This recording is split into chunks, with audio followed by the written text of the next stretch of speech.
Eleanor Whitmore pressed her back against the cold barn wall and made herself as small as she could, which God knows was never small enough, and listened to the footsteps crossing the yard outside. She had made a mistake. She had thought the barn was abandoned. She had thought the ranch was empty. She had thought just this once the universe might let her rest without consequence. She was wrong about all three. If you've ever felt like the world decided who you were before you opened your mouth, stay with this story. Subscribe to this channel and follow Eleanor's journey all the way to the end, because where she ends up is somewhere none of us saw coming. Drop your city in the comments below so I can see just how far this story has traveled. And now let's begin. The rifle barrel came out of the darkness so fast that Eleanor didn't have time to scream. She felt it before she saw it, cold metal pressing against her cheek, angled down toward her jaw, held by hands that were shaking badly enough that she could hear the tremble in the trigger guard. The smell of gun oil hit her first, then the smell of hay, then the sharp, clean scent of night air pouring through the gaps in the old barn planks. Her heart slammed once hard like a fist hitting a wall, and then went very still. She had learned long ago that panic was a luxury she couldn't afford. "Don't move," said a young man's voice, low and tight. Scared, she realized. Not angry. Scared. That was important. Angry men did things on purpose. Scared men did things by accident. Eleanor kept her hands flat on the hay beside her and did not move a single muscle. "I'm not moving," she said. Her voice came out steady, which surprised her because nothing inside her felt steady. "I hear you. I see the rifle. I'm not moving." The lantern swung closer, and she could finally see his face. Young, maybe mid-20s, with a jawline still carrying some of the sharpness of a boy, though his eyes were all the way grown. Dark eyes, frightened eyes. He was wearing a work shirt with the sleeves rolled up despite the cold, and his suspenders were twisted on one side like he'd dressed in a hurry. "You're trespassing," he said. "This is Walker land. You got no right." "I know it," Eleanor said. "I know I don't. I'm not going to argue that point." "Then what are you going to argue?" "Nothing. I'm going to tell you the truth, and you can do what you need to do with it." He stared at her. The lantern swayed. "I walked 17 miles today," she said. "The last 4 in the rain. I found this barn when it got dark and the door wasn't locked, and I needed somewhere dry enough that I wouldn't wake up sick tomorrow. That's all. I wasn't going to take anything. I wasn't going to damage anything. I was going to leave before sunrise, and you'd have never known I was here." "You're lying." "I'm not. Check my bag." She nodded toward the worn canvas satchel propped against the wall beside her. Everything she owned was in it. He could see it from where he stood. It wasn't full enough to be hiding anything valuable. A woman traveling with intentions of theft didn't travel with so little. He looked at the bag. He looked back at her. "People don't just sleep in strangers' barns," he said. "They do," Eleanor said quietly, "when every door in town has already been closed." Something shifted in his expression.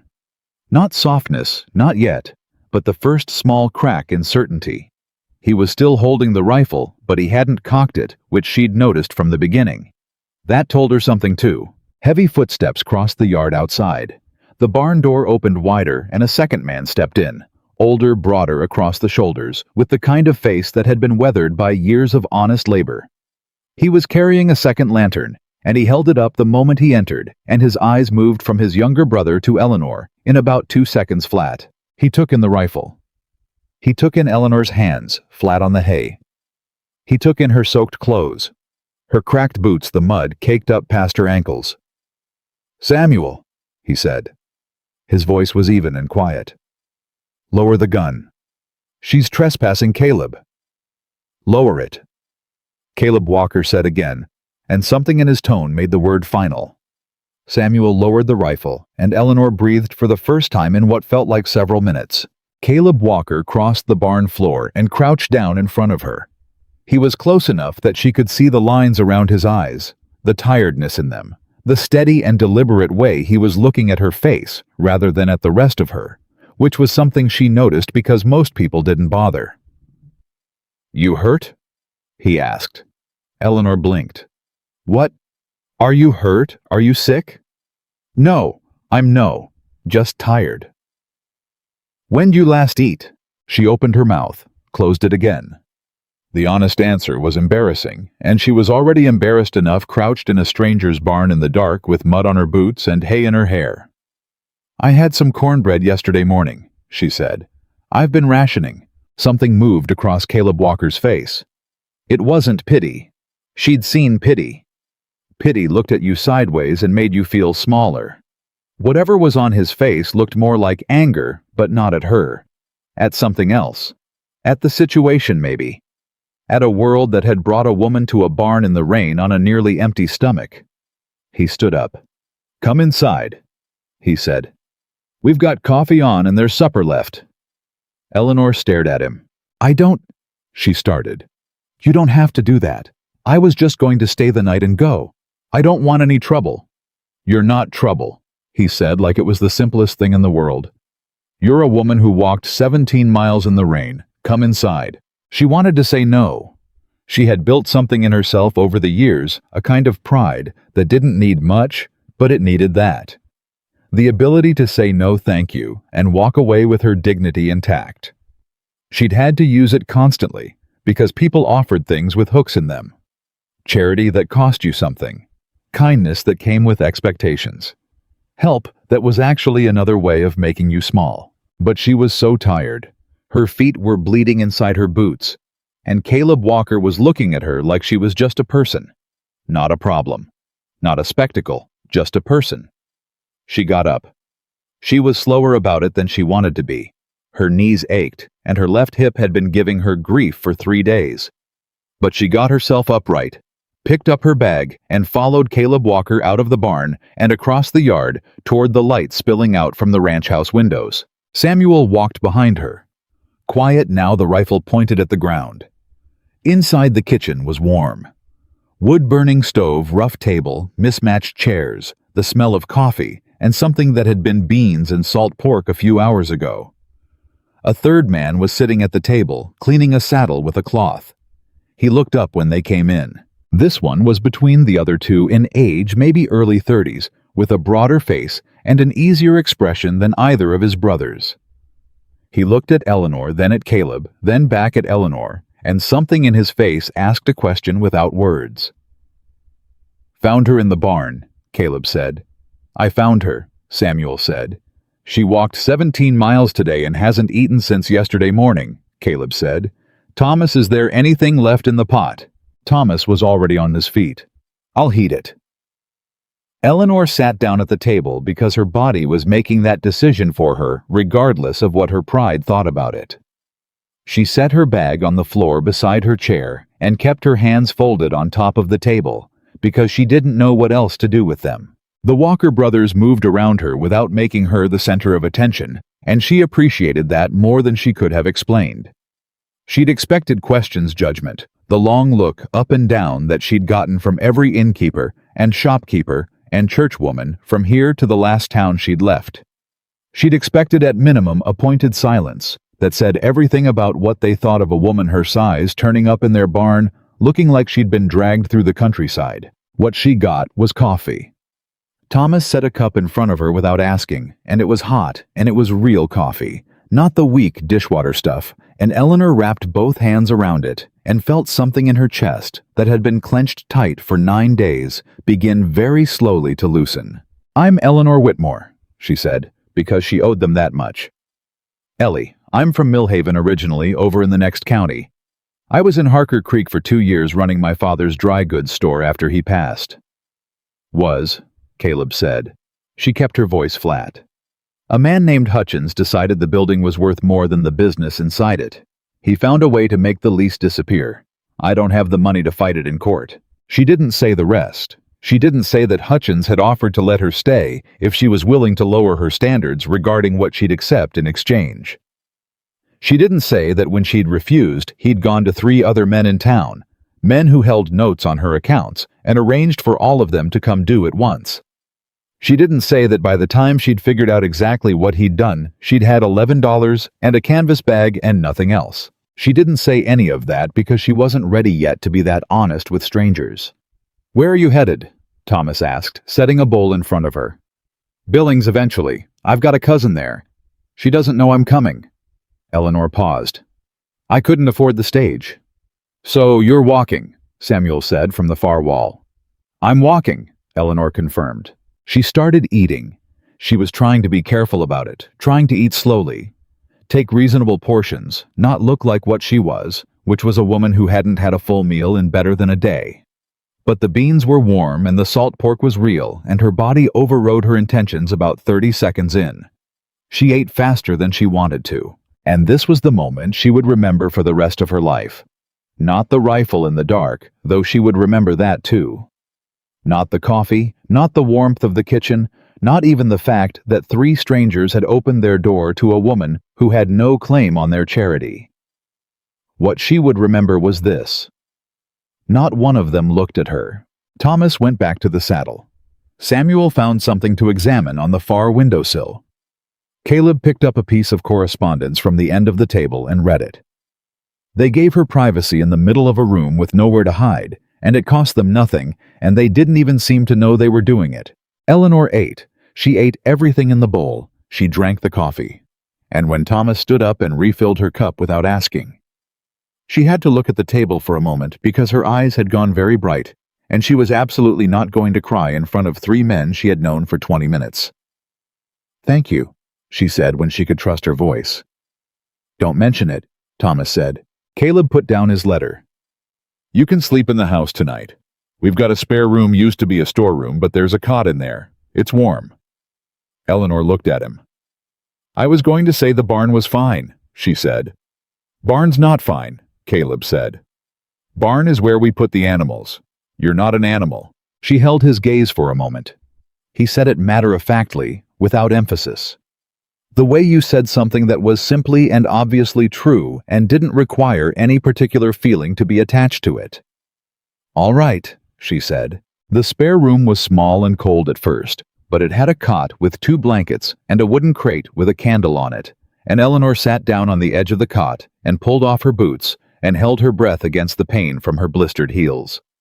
She changed her stockings, she had 1 clean pair left, and wrapped her feet and lay down on her back in the dark and stared at the ceiling. She had not slept under a proper roof in 4 nights. She thought she would fall asleep immediately. Instead, she lay there listening to the sounds of the ranch, the horses shifting in the barn, the wind pushing at the walls, the low voices of the brothers in the kitchen gradually going quiet, and her mind kept moving the way it always did, cataloging and calculating and worrying through the details of a situation the way it had done since she was a child keeping her father's accounts. She was thinking about Caleb Walker's face when she'd said she was from Harker Creek. She was thinking about the way his expression had gone carefully neutral, the same way she'd seen men go neutral when they knew something they weren't ready to say. She was thinking about the letter he'd been reading. It was nothing. It was probably nothing. She was a stranger in this man's house, and she was building significance out of an expression and a letter and a gut feeling, and that was exactly the kind of thinking that kept her awake when she needed sleep. She made herself close her eyes. She was asleep in under 3 minutes. She woke to the sound of an argument. Not loud. The Walker brothers didn't seem like loud men, but tense, the way a conversation gets when the people in it are trying very hard to keep it contained, and the subject matter is fighting against that. She lay still and listened to the shapes of it through the wall without trying to make out words. 2 voices. Caleb and someone else. The rhythms of disagreement. Then silence. Then boots on the floor walking away. Eleanor stared at the ceiling again. Gray light was starting at the edges of the doorframe. Almost morning. She'd slept several hours, which was more than she'd managed in days, and her body felt stiff and heavy and oddly reluctant to start the process of getting up and getting gone, which was what she needed to do. She sat up, put on her boots, tried not to think about the cold or the miles ahead, or the fact that she had $11 and a cousin who didn't know she was coming. She braided her hair. It had dried unevenly in the night, and it was doing things she didn't have the energy to argue with, and gathered her bag and opened the door. Caleb Walker was at the kitchen table. He wasn't drinking coffee. He wasn't doing anything, really. He was just sitting there with his hands flat on the table, looking at something in front of him. The letter, Eleanor realized. Not the same one as last night. A different one. Or maybe more pages of the same one. She couldn't tell from the doorway. He looked up when she appeared. "Morning," he said. "Good morning," Eleanor said. "I'm going to be out of your way in just a few minutes. I wanted to say thank you again before I left for the meal in the room. You didn't have to do any of that." "Sit down," Caleb said. "I really should be." "Miss Whitmore," he said. "Please, sit down." Something in his voice made her sit. He pushed the letter across the table toward her. She looked at him first. Then she looked at the letter. It was on legal paper. The handwriting was precise and formal, the kind of handwriting that practiced itself. She scanned the first paragraph and felt her stomach drop. It was a claim of debt. It said that the Walker family owed a sum of money to a man named Nathaniel Carter, a substantial sum, the kind that would have been difficult to pay, even in a good year, and that if the debt was not settled within 30 days, the legal claim on the land described in the attached document would transfer to Carter. Eleanor looked at the attached document. She read it twice. "Who is Nathaniel Carter?" she asked. "Cattleman out of Helena," Caleb said. "Owns a lot of land. Lends money to people when they're desperate enough to take it." He paused. "My father took money from him 3 years ago. Bad winter, we lost 20 head of cattle. We needed to make it through to spring." "Was there a written agreement?" "There was. My father signed it." "Do you have a copy?" "We have what my father kept. But Carter's letter references terms we've never seen. Penalties and interest that weren't in what my father signed. He's claiming we owe 3 times what the original loan was." Eleanor looked at the letter again. She looked at the interest calculations laid out in the second paragraph. She looked at the clause at the bottom referencing terms, as specified in Addendum B of the original agreement. "Do you have Addendum B?" she asked. Caleb's jaw tightened. "We didn't know there was an Addendum B." Eleanor set the letter down carefully. She had seen this before. Not this exact situation, but the shape of it. The skeleton. She'd seen it in her father's store when suppliers sent invoices with terms attached that hadn't been in the original order. She'd seen it in the accounts of men who borrowed money from people who were better at paperwork than they were at mercy. She'd seen it done to small businesses, small farmers, people who were too busy working their land to become experts in the language designed to take it from them. She had never been the one sitting on the other side of it before. She picked up the letter again. "May I look at the attached documents?" she asked. "All of them." Caleb studied her for a moment. "You know something about this kind of thing. I kept books for my father's store for 6 years, she said. And then I kept them for my own store. I've read more contracts and liens and debt instruments than most lawyers half my age. I'm not a legal expert, Mr. Walker, but I know how to read a document." He was quiet for long enough that she thought he was going to say no. Then he got up, went to the cabinet above the fireplace, and came back with a tin box. He set it on the table and opened it. Eleanor spread the contents out carefully. Thomas came in from outside about 20 minutes later and stopped in the doorway. "What's—" "She's reading," Caleb said without looking up from where he was watching Eleanor work. Thomas looked at Eleanor. Then he came and sat down on the other side of the table. She was aware of them watching her.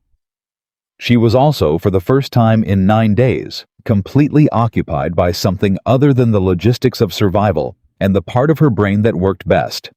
The part that had kept her father solvent through 3 bad years and built a store from debt into profit, had engaged itself fully and wasn't paying attention to being watched. The signature on Carter's addendum document was slightly wrong. It was close. It was very close. The man who had forged it, and she was beginning to believe firmly that it had been forged, had been careful. He'd gotten the general shape of the name, the slant of the letters, the pressure points. But her father's business partner had once tried to forge a delivery receipt to cover a theft, and Eleanor had caught it for exactly the same reason she was catching this. The pen had hesitated on the capital letter. A man signing his own name never hesitated. His hand knew the motion before his brain finished the thought. But someone copying another man's signature had to think about each stroke, and that thinking left a mark, a tiny compression of ink, where the pen had paused, a slight thickening of the line before it moved again. She set the addendum down. She picked up the letter their father had kept, the copy of the original loan agreement. She found the signature. She held the two papers up to the window light. "Mr. Walker," she said, "look at this." Caleb leaned across the table. She showed him what she was seeing, the hesitation, the ink compression, the difference. He stared at it for a long moment. "Are you saying that's not my father's signature?"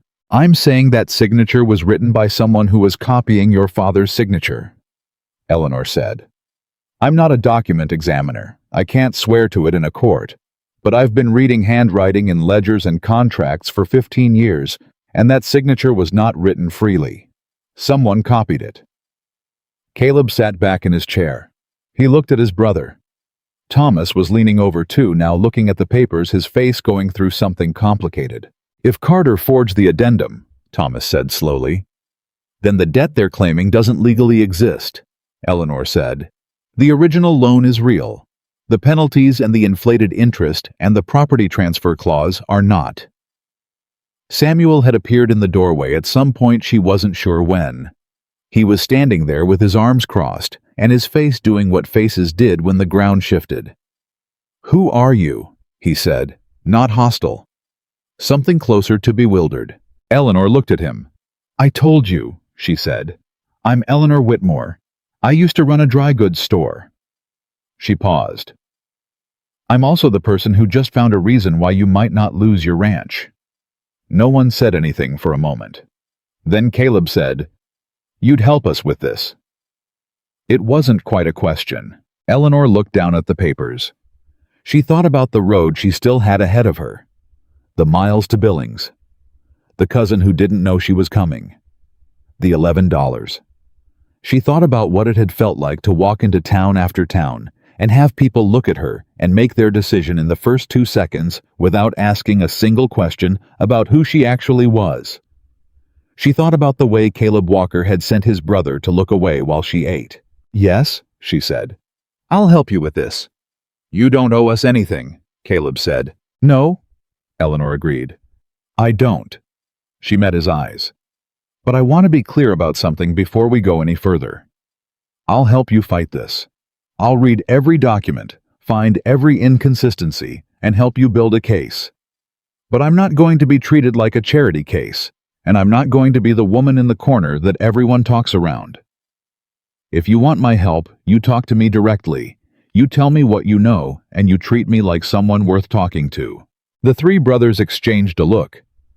"I think," Thomas said slowly, "that's probably more than fair." Caleb nodded. Once. Direct.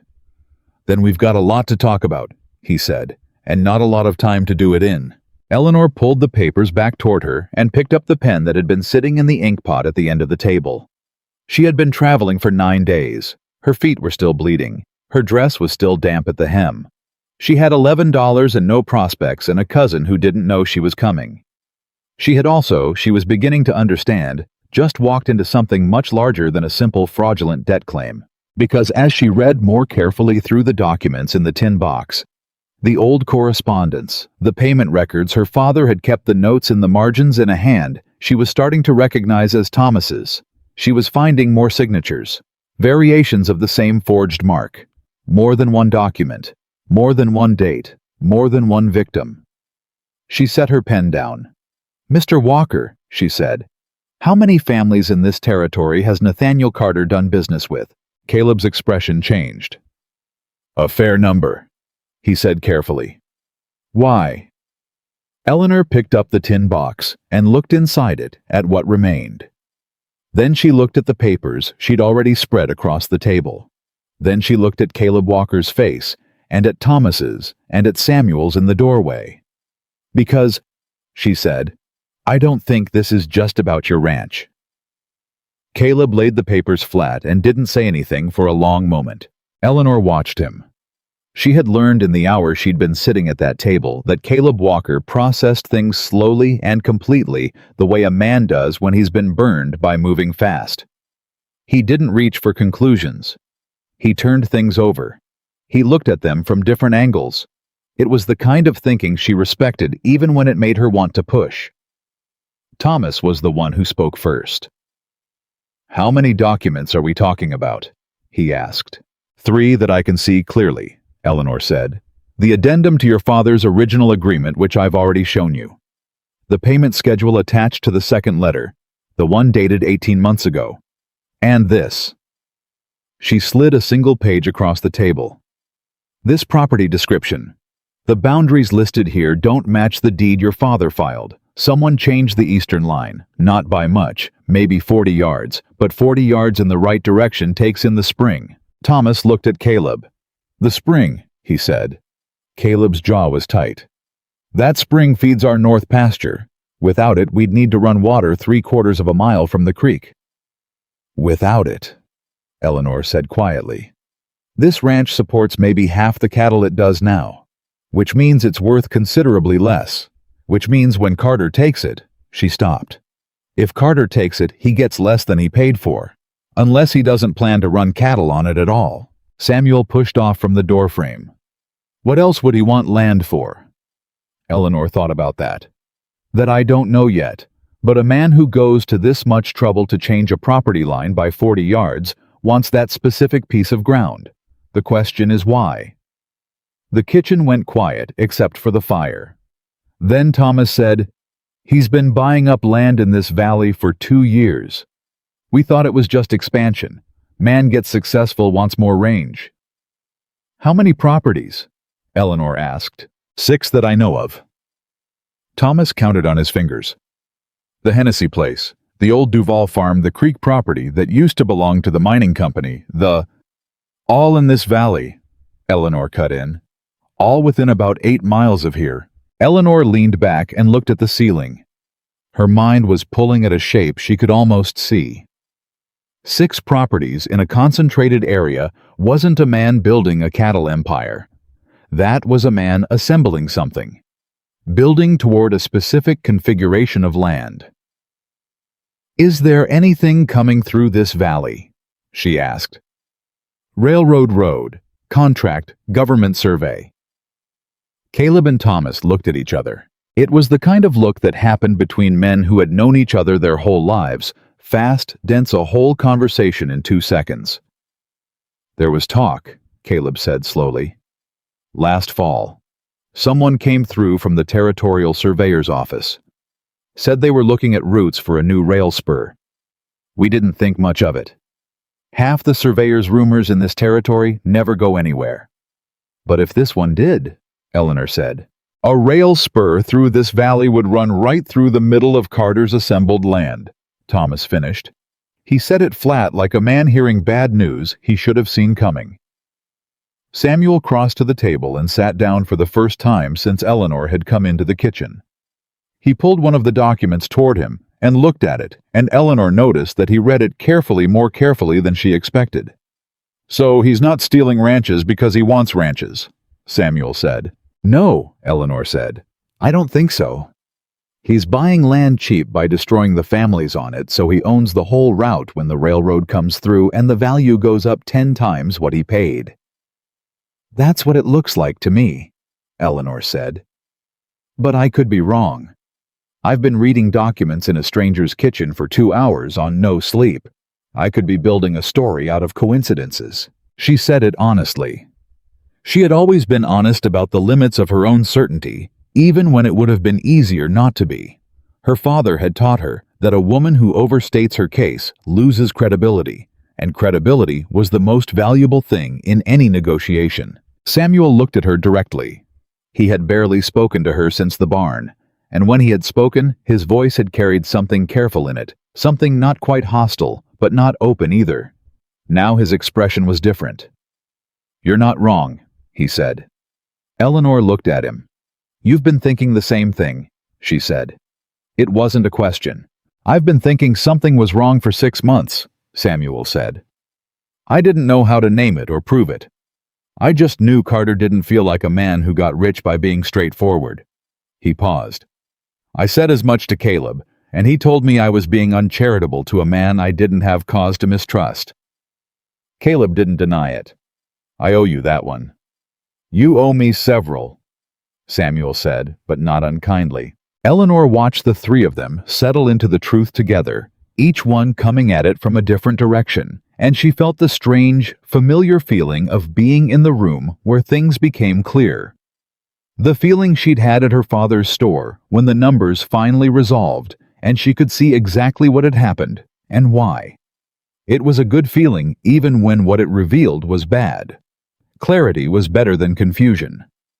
Clarity gave you something to work with. All right, she said. So here's what we know and here's what we still need. She pulled a clean piece of paper from the bottom of the stack. There was a ledger page that was blank on one side and picked up the pen. We know the addendum to your father's agreement shows signs of forgery. We know the property description was altered. We know Carter has assembled 6 properties in this valley over 2 years. And we know there was at least preliminary railroad survey activity in this area. She wrote that down in her clean, small hand.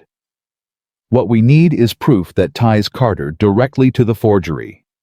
Right now, I can see the inconsistencies in the documents, but a good lawyer could argue that your father made an error, or that the copying process introduced variations. We need something that puts the false signature in Carter's possession, or that proves he knew about the changes. He won't have kept that kind of evidence himself, Caleb said. No, but someone made the forgeries for him, and that person might have made others. If we can find other families who received similar documents, similar paper, similar ink, similar patterns in the handwriting, then we stop having one family's dispute with a rich man, and we start having a pattern. Thomas stood up. He moved to the window and stood there looking out, and Eleanor didn't interrupt whatever he was thinking through. Jim Hennessy, he said finally. Pardon, the Hennessy place, one of the properties I mentioned. Jim Hennessy sold out to Carter 8 months ago. He told me afterward that he'd had no choice, that there was a debt he couldn't account for, and no way to fight it. Thomas turned. He still lives in town, works at the livery now. Would he talk to us? Eleanor asked. He's a proud man, Thomas said. He doesn't like discussing what happened. Would he talk to you? Thomas thought about it. Maybe, if I approached it right. Then that's your next step, Eleanor said. She looked at Caleb. And I need you to find out everything you can about the railroad survey. Who was conducting it, what office it came from, whether there's been any formal application filed with the territorial government. That information is public record. It has to be. If Carter has been in contact with the railroad or the survey office, there will be paperwork. Caleb nodded once. Decisive. And me? Samuel asked. Eleanor looked at him. He was watching her steadily now, the suspicion entirely gone, replaced by something focused. You stay here and help me go through everything in that tin box, she said. And then you tell me about every interaction this family has had with Nathaniel Carter.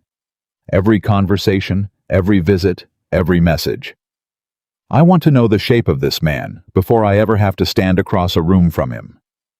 Samuel looked at his oldest brother. Caleb said, Do what she says.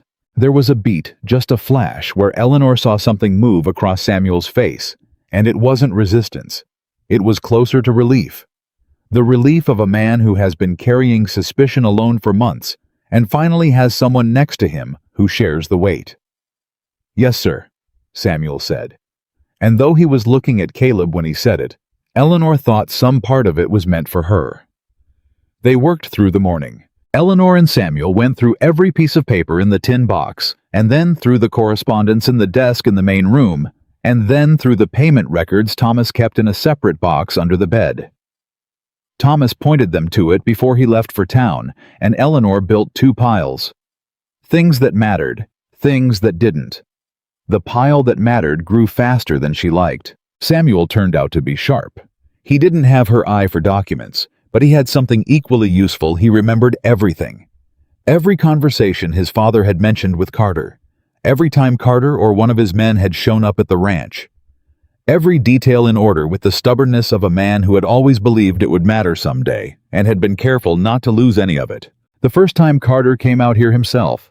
Samuel said. I was 16. He came out with 2 other men, real well-dressed, and my father fed them supper. They talked for most of the evening. Carter was charming is the word, I guess. The kind of charming that you like in the moment and feel uneasy about after. What did they talk about? Land values. The future of the valley. Carter said this part of Montana was going to be worth 20 times what it was worth then in another decade. My father was flattered, I think. A man like Carter treating his opinion like it mattered. And the loan came later, 2 years later. Bad winter, like Caleb said. 20 head lost. Carter showed up in the spring almost like he'd been waiting. Samuel's voice didn't change much, but something hardened behind his eyes. Offered terms my father thought were fair. Said he believed in this family and this land. Said he wanted to see us succeed. Eleanor wrote something in the margin of her paper. Did anyone else witness the signing of the original agreement? She asked. Carter brought his own witness, man named Greer. We'd never seen him before. And afterward, we never saw Greer again. Eleanor circled what she'd written. Brought his own witness, she said, who has conveniently never returned. That's not an accident. She looked up. Samuel, is there anything at all that your father mentioned as being odd about the transaction? Anything that made him uneasy afterward? Samuel was quiet for long enough that Eleanor waited without filling the silence, which was a discipline she'd developed over years of keeping accounts. Silence made people remember things they hadn't known they'd kept. He said once, Samuel said, that he thought the copy he'd been given wasn't quite the same as what he'd signed. Eleanor went still. He said that once, maybe 6 months after. He'd been going over the papers, and he said to my mother, Margaret, I think they gave us the wrong copy. She said he must be mistaken that Carter was a businessman, and businessmen kept proper records. Samuel paused. My father let it go. He trusted that the world was more honest than it was. Eleanor set her pen down. The shape she'd been trying to see was coming clear now. Not just a forged addendum, not just a changed property line. Carter hadn't made a mistake and tried to cover it. Carter had planned this from the beginning years ago before the loan was ever made. He had sat at their father's table and eaten their supper and decided then that this land would be his, and everything else, the loan. The forged documents, the manipulated debt, had been the instrument of a decision already made. He gave your father a false copy at the signing, Eleanor said. The original had the addendum. Your father's copy didn't.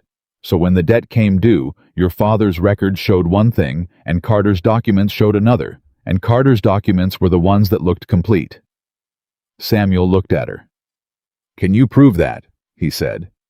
Not yet, she said, but I will.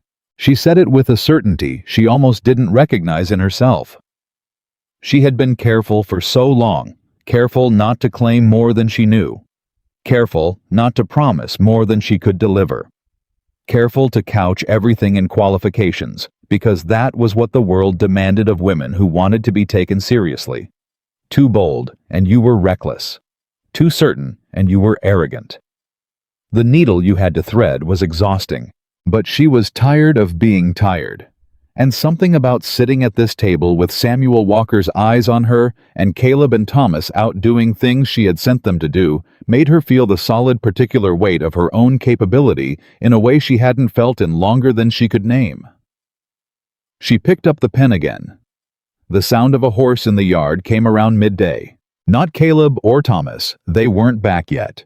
Eleanor heard it and didn't look up from what she was reading, but she heard Samuel move to the window. His voice went flat. Carter. Eleanor looked up then. Samuel was standing completely still watching the yard.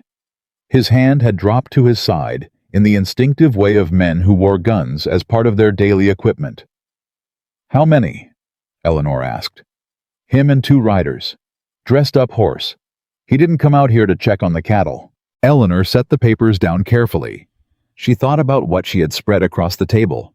The documents, her notes, the 2 piles, things that mattered, things that didn't. Samuel, she said. Yeah. Put all of this in the tin box, right now. Everything on this table.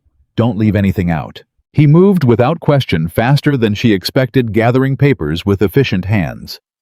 Eleanor was already on her feet, her notes folded into the front of her dress, the pen set back in the inkwell as though it had always been there. By the time Boots hit the porch, the table was clear, and the tin box was back on the cabinet, and Samuel was standing with his arms crossed and his face carrying the specific expression of a man who has no particular feelings about being interrupted in his own home. The door opened without a knock. Nathaniel Carter was a tall man who had gone to fat in a way that money made comfortable, not sloppy, but substantial, with the kind of presence that came from decades of walking into rooms and watching them rearrange around him. He wore a dark coat that was too fine for a ranch call, and a hat that had never been worked in. Behind him, two men positioned themselves just inside the doorway without being invited. His eyes went to Samuel first, then found Eleanor. He didn't expect her. That registered on his face for exactly 1 second before it was gone. "Samuel," he said, warm, practiced. "Didn't know you had company." "She's a friend of the family," Samuel said. Carter turned his full attention to Eleanor. She had experienced this particular kind of attention before the rapid assessment. The eyes that moved from face to figure, and back to face, with the smooth efficiency of a man who categorized people quickly, and filed them where he thought they belonged. She met his gaze without blinking. "Ma'am," he said, with the smile of a man who had never once meant the courtesy the word was supposed to carry. "Mr. Carter," Eleanor said. He paused, just for the fraction. "You know who I am." "Samuel mentioned you," she said pleasantly. Carter looked between them. He was recalibrating. She could see it, and the recalibration made him careful. "I came to see Caleb," he said to Samuel. "Where is he?" "Out on the range," Samuel said. "Could be back tonight, could be tomorrow." It was a lie, and a good one, said in the flat tone of a man stating a fact. Eleanor filed that away about Samuel Walker. "I wanted to discuss the matter of the outstanding debt," Carter said. 30 days is a reasonable timeline. I think we'd all like to resolve this without involving the courts." He said courts the way men said it when they were confident the courts would serve them. "I'm willing to consider a payment arrangement if the family is prepared to be cooperative." Samuel said nothing. Carter continued. "There's also the matter of the property. I've had my man look over the deed, and there are some questions about the eastern line. I'd like to work through those amicably too before it becomes a legal issue." He said it smoothly, reasonably. The eastern line, the property line that had been altered in a document Eleanor had been holding in her hands 4 hours ago. He brought it up himself, which meant either he didn't know they'd found it, or he knew they'd found it and wanted to establish his own version of it first. Eleanor thought it was the latter. She smiled at him. "That's very generous of you, Mr. Carter," she said. "I'm sure Caleb will want to discuss it with you directly when he's back." Carter looked at her again, longer this time. The smile stayed, but it had moved from practiced to calculating. "You're visiting from where, ma'am?" he asked. "Oh, I've been in the area a while," Eleanor said. "I grew up not far from here." Nothing she said was false. She had learned that precision mattered more than quantity when you were talking to a man who would look for a lie to exploit. "Well," Carter said. He adjusted his hat. "Tell Caleb I came by. Tell him the offer stands for now, but 30 days moves fast." He looked at Samuel with the smile still in place. "Be ashamed to drag this family through court proceedings." "We'll let him know," Samuel said. Carter left. His 2 men followed without having said a word. The door closed. Eleanor and Samuel stood in the kitchen, and neither one of them moved until they heard the horses leave the yard. Then Samuel said quietly, and with great precision, several words that Eleanor was going to choose not to have heard. "He knew about the property line," she said. "He brought it up himself. Because he wants to establish it as a conversation he initiated. If we later accuse him of fraud on that document, he can say he came out here personally to discuss the discrepancy in good faith." Eleanor pressed her fingers against her forehead. "He's not stupid." "No," Samuel said. "He isn't. Then we can't be either." She went back to the cabinet. She took out the tin box. She spread the papers on the table again. "We have 3 weeks," she said. 29 days. "Then we'd better use them." Thomas came back first an hour before sunset, his horse moving faster than a man came home when things were going well. He came through the door, and his expression told Eleanor something had happened before his mouth did. "Jim Hennessy talked," he said. "What did he say?" "He said—" Thomas pulled off his hat and held it in both hands, the gesture of a man who is still working out how to feel about what he knows. "He said Carter's man came to him with a document showing a debt Jim didn't recognize. Jim thought he'd missed something in his own records. He said Carter's paperwork was so thorough, so organized, he believed it before he doubted it." He looked at Eleanor. "He said the signature looked like his father's but felt wrong, and he talked himself out of it because who forges a signature on a cattle debt? People who want your land," Samuel said. "He still has the documents," Thomas said. "He kept them. He doesn't know why he said he was ashamed of them, kept them in a box under the floorboard. He said if someone could use them for something, they could have them." Eleanor felt the specific, precise feeling of pieces locking into place. "We need those documents," she said. "Can you get them?" "I said I'd come back tomorrow with Caleb. Tell him to bring everything, every piece of paper Carter ever put in front of him." She paused. "And ask him if he knows any of the other families, the Duvals, whoever else sold out to Carter in the last 2 years." Thomas nodded. "He mentioned the Duval name himself without me asking." Eleanor looked at the papers on the table, at the shapes she was building, at the structure of what Carter had done becoming visible in the way that a figure becomes visible in fog, not all at once, but piece by piece from the edges in. Caleb came back an hour after his brother. He came through the door and stopped when he saw Eleanor's expression. "Good news or bad news?" he said. "Both," she said. "What did you find?" "The railroad survey is real," he said, "not a rumor. There's a formal application before the territorial government for a spur line running from the main line south into this valley. It was filed 4 months ago." "Who filed it?" Eleanor asked. Caleb reached into his coat and produced a folded paper. He set it on the table. Eleanor unfolded it. She read the filing agent's name. She read it again. "A man named Greer filed this application," she said. The kitchen went very quiet. "Greer," Samuel said. "The same man Carter brought to witness your father's loan agreement," Eleanor said. "The man none of you ever saw again. He's Carter's agent. He's the one who filed the railroad application, which means Carter knew about the railroad route at least 4 months ago, and I would bet my life he knew about it before that." She set the paper down. "He's been assembling land in this valley for 2 years," she said. "He started acquiring property 2 years ago. The survey came 4 months ago, which means he had inside information about the route before it was ever formally surveyed. He knew. He's known for years. And he's been buying up every piece of ground the railroad needs to run through using forged documents and manufactured debts to take it from families who couldn't fight back." She stopped. The 3 Walker brothers were looking at her.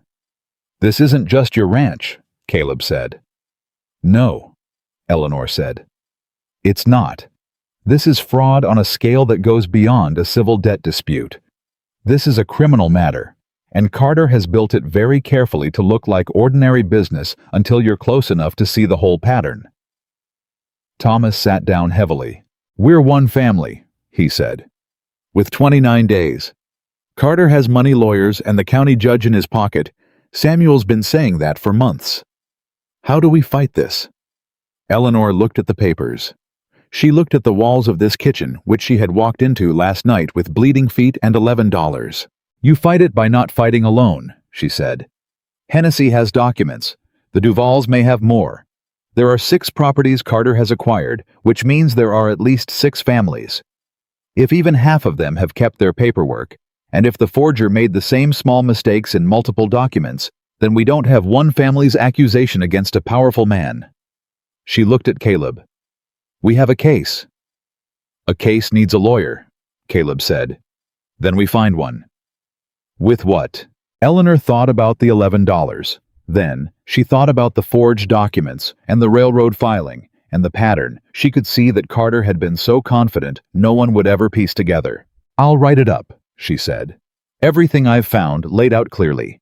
The forgeries, the pattern, the railroad connection. Every inconsistency. If there's a lawyer in this territory who wants to make a name for himself taking down the biggest land fraud scheme this valley has seen, and there is always that lawyer, then the document I'll have for you by morning is the thing that gets his attention." Caleb looked at her for a long moment. "You've been here since last night," he said. "You didn't come here for this." "No," Eleanor agreed. "I came here because it was raining and the door wasn't locked." She paused. "But I'm here now." Thomas said quietly, "What do you need?" Eleanor looked at the lantern, then at the papers, then at the window where the last light was going out of the sky. "More ink," she said, "and I'm going to be up very late." She was still writing when the ranch went quiet and the brothers went to bed. She was still writing when the fire burned low. She got up twice to add wood, and each time sat back down without really registering the cold, because the thing she was building on the page had its own kind of heat. She had done this before. Not this exactly, but the work of making something invisible visible, of translating the shape of a thing into words, precise enough that someone else could see it too. She had done it in her father's store when the supplier's numbers didn't add up. She had done it when Hutchins first started moving against her, though she had been too slow that time, too trusting that honesty would defend itself. She was not going to be too slow this time. She was finishing the final page when she heard a sound in the kitchen doorway and looked up. Caleb Walker was standing there in his work clothes, clearly not having gone to bed at all. He was holding 2 cups. He set one down beside her without saying anything. She picked it up. Coffee. Hot. He must have kept it on the fire. "You don't have to stay up," she said. "I know," he said. He sat down across the table. Eleanor looked at him. Then she went back to writing. They sat in silence for a while, and it was a comfortable silence, the kind that didn't demand anything from either of them. "Ellie," he said. She looked up. He was looking at the pages she'd filled. His expression was something she didn't have a name for, not quite wonder, not quite gratitude, something harder and quieter than either. "I'm sorry," he said. She waited. "Not for anything I did, for what you said yesterday about walking into town after town and having doors closed. About people deciding who you were before you spoke." He looked at the table. "I know that kind of thing happens. I've watched it happen to people I respected, and I didn't stop it as often as I should have." He paused. "I'm sorry you had to walk 17 miles to a stranger's barn before someone thought to ask when you'd last eaten." Eleanor didn't say anything for a moment. She was not going to cry at this table. She had made that decision 11 hours ago, and she was sticking to it. "You asked," she said finally. "Wasn't enough." "It was more than most," she said. And then, because she was not a woman who let sentiment have the last word when there was work to be done, "Give me 30 minutes, and I'll have something worth showing a lawyer." Caleb nodded. He wrapped his hands around his cup. She went back to writing. What neither of them knew, what she wouldn't know until the next morning when Thomas came back from town, white-faced and moving fast, was that Carter had not simply come to the ranch to make a goodwill gesture. He had come to see what they knew. And someone had told him. Thomas came through the door fast enough that his hat fell off, and he didn't stop to pick it up. Eleanor looked up from the papers she'd been reviewing at the kitchen table. Caleb was on his feet before Thomas even spoke, reading his brother's face the way men do when they've shared enough years to know what the different speeds of a man's walk mean. "Carter knows," Thomas said. The room went cold in a way that had nothing to do with temperature. "Knows what exactly?" Caleb said. "That we're looking at the documents, that we're asking questions, that we talked to Hennessy." Thomas pressed his hand flat on the table and breathed. "Jim Hennessy came to find me this morning before I could get to him. He was scared, Caleb, not worried scared, frightened scared. He said one of Carter's men showed up at the livery last night after dark and told him that if he had been speaking to anyone about his former property, there would be consequences." Samuel said, "What kind of consequences?" The man didn't specify. He didn't have to. Eleanor set her pen down.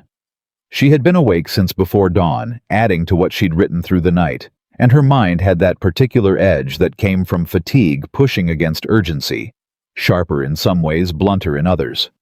But what Thomas had just said cut through everything cleanly. "Does Hennessy still have the documents?" she asked. "He gave them to me last night," Thomas said. "Before this happened. That's the only good part of this."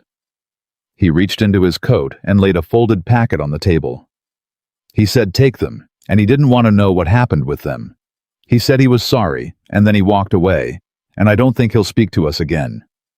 Eleanor picked up the packet and opened it. She read fast. She had trained herself to read fast years ago out of necessity. When you kept accounts for a business with more activity than hours in the day, speed became a survival skill. She found what she was looking for in less than 3 minutes. "Same paper," she said. "Look at this." She held the page up for Caleb. The weight of it, the color. "This isn't standard legal paper. This is a specific stock, and I've seen it twice already in your addendum document and in the altered property description. Carter's man is using the same paper supply for his forgeries." Caleb looked at it. "Is that enough?" "On its own, no. But it's one more thread." She set the page down. "Someone told Carter we were looking at this. Someone who knew we were asking questions." Thomas and Caleb looked at each other. "How many people knew?" Eleanor asked. "Hennessy," Samuel said. "Thomas, the 3 of us, nobody else." "Hennessy didn't tell Carter," Eleanor said. "A man that frightened doesn't go running to the person frightening him to report on himself." Someone watched Thomas visit the livery and drew their own conclusions. She paused. "Carter has eyes on this valley, which means we need to assume we're being watched now too. Everything we do from this moment is potentially visible." Caleb put his hands on the back of the chair in front of him. He gripped it once, a controlled gesture, the thing a man did when he wanted to hit something and chose not to. "Then we move faster," he said. "We move smarter," Eleanor said. "Moving fast without cover is what gets people hurt." She looked at Thomas. "Did you make any contact with the Duval family or anyone else while you were in town?" "No, I came straight back." "Good. Don't go back to town directly. If Carter is watching, the next person you speak to about this becomes a target for intimidation." She thought for a moment. "Is there anyone you trust completely?" "Not well completely. A person Carter has no hold over and no interest in." The brothers considered that seriously, which she appreciated. "Reverend Aldous," Caleb said finally. "He's been in this valley since before Carter arrived. He's got no debt, no land Carter wants. He knows everyone. Can he carry a message to the Duval family without it looking like anything?" "He visits his congregation. It wouldn't look like anything at all." "Then that's how we do it," Eleanor said. "We need to know if the Duvals have their paperwork. And we need to find out if there are any other families beyond the ones we already know about." She looked at Samuel. "You mentioned Carter has money in the county judge." "I said I believed that," Samuel said carefully. "I don't have proof. Can you find it?" He was quiet for a moment. "I know a man who clerks at the county office. We grew up together. He's honest, not brave, but honest. He might tell me things he wouldn't put in writing. Then find a reason to see him that doesn't look deliberate." Eleanor picked up her pen again. "We have 28 days. Carter just told us he knows we're moving, which means he'll start moving too. He's going to come at us harder now. I don't know from which direction yet, but he will." Thomas said. "What do we do when he does?" "We don't flinch," Eleanor said. "We let him show us where he's worried because that's where the evidence is." She went back to writing. The knock came 2 hours later. Not at the door, at the window. Samuel answered it. A boy, maybe 12 years old, one of the Garrity children from the farm half a mile east. He had a folded piece of paper, and he held it out to Samuel with the specific seriousness of a child given an important errand. Samuel brought it to Caleb. Caleb read it. His face did not change, which was how Eleanor knew it was bad. He handed it to her. It was a note written in a formal hand she didn't recognize. It said that a representative of Nathaniel Carter would be visiting Black Creek Ranch the following afternoon to conduct an inspection of the property, as was Carter's right under the contested debt agreement, and that failure to permit the inspection would be considered obstruction and treated accordingly under territorial law. "He doesn't have that right yet," Eleanor said. "The 30 days haven't expired.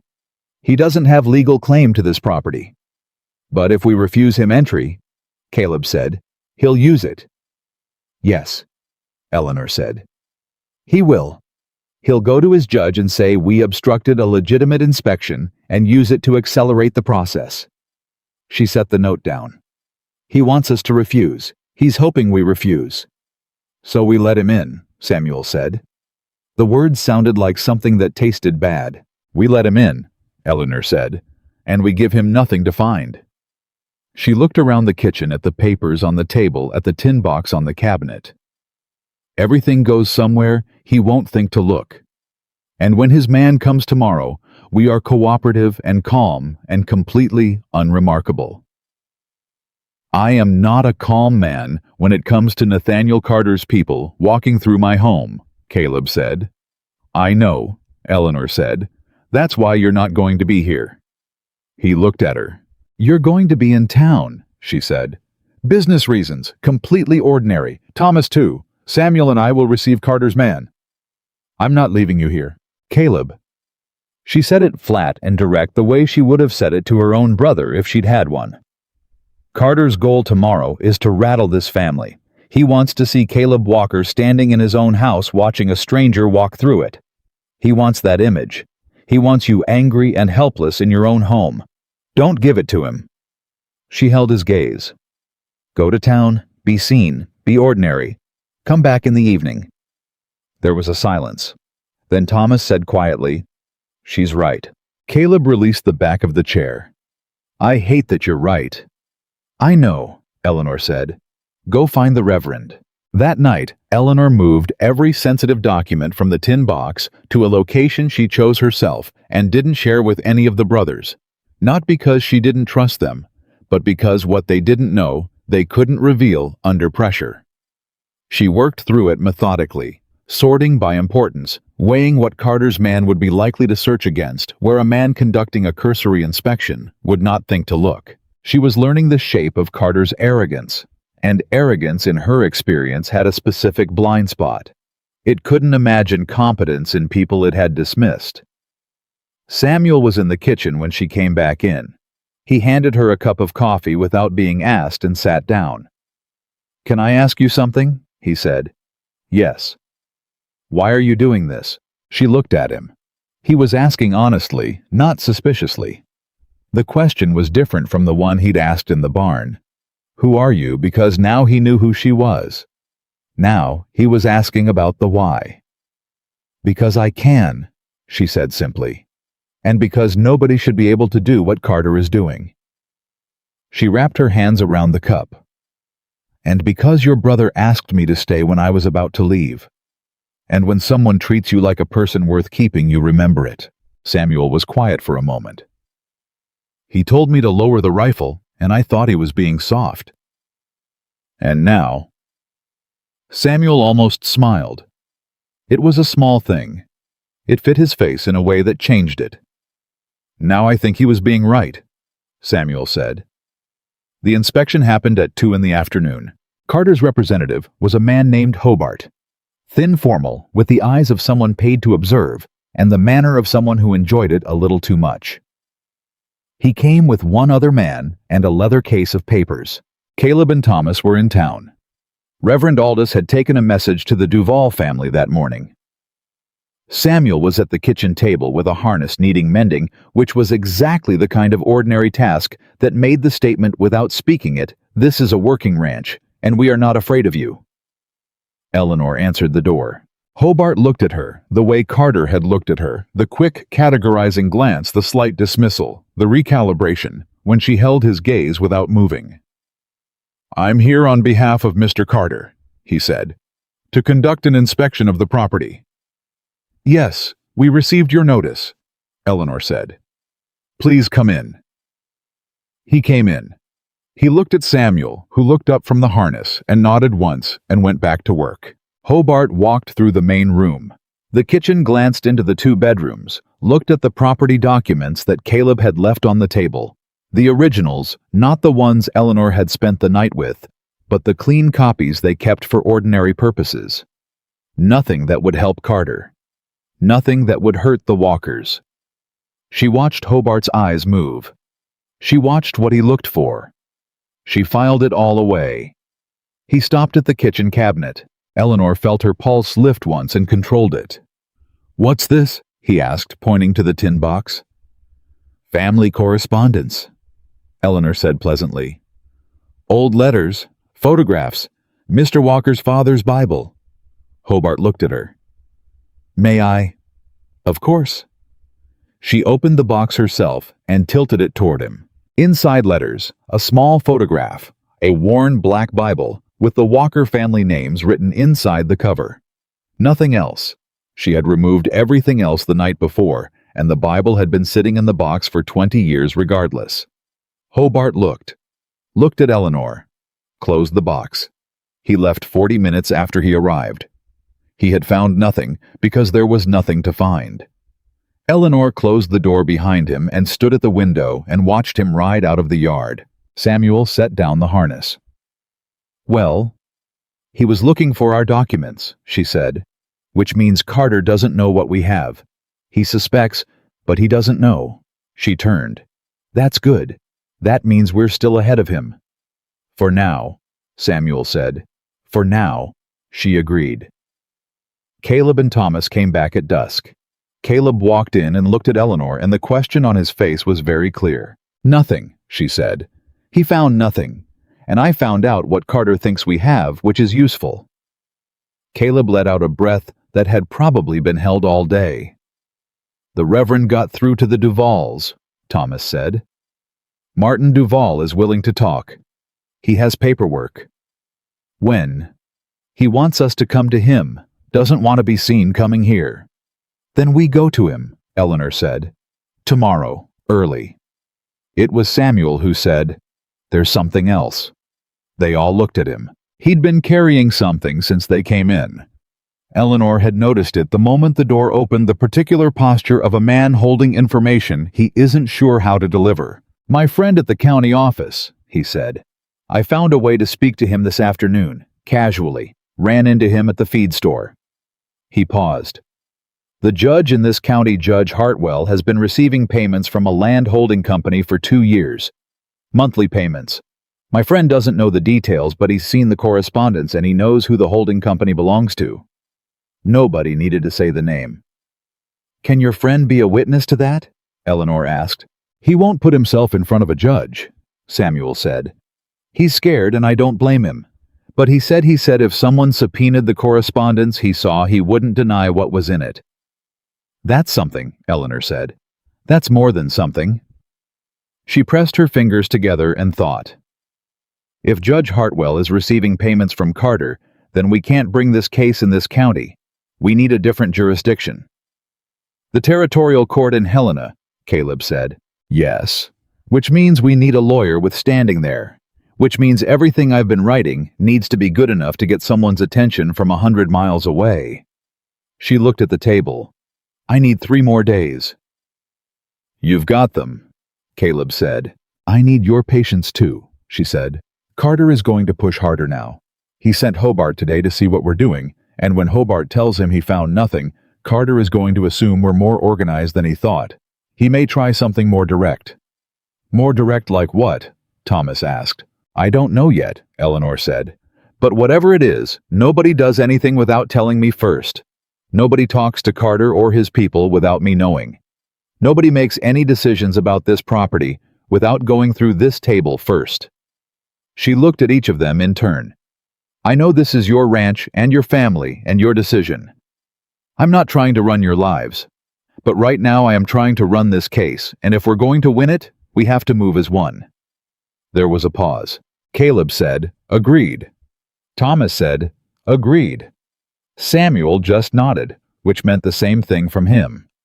2 days later, Reverend Aldous came to the ranch himself, which he had never done before, and the fact of it made all 4 of them still before he even knocked. He came in and sat down and folded his hands on the table and said, "I need you to know something that was told to me in confidence, and I am breaking that confidence because I believe this matters more." Nobody spoke. "I visited 6 families in this valley in the past 2 days," he said, "under the pretense of regular pastoral calls. 5 of them have received documents from Nathaniel Carter claiming debts or property disputes. All 5 have paperwork. All 5 are frightened." He looked at Eleanor. "All 5 said yes when I asked if they would be willing to share what they have if there was a real chance of fighting back." Eleanor closed her eyes for exactly 2 seconds. When she opened them, she said, "That's not one family's case anymore." "No," the Reverend said. "It is not. Can you get word to all 5 that we need their documents quietly? Not through town, through you."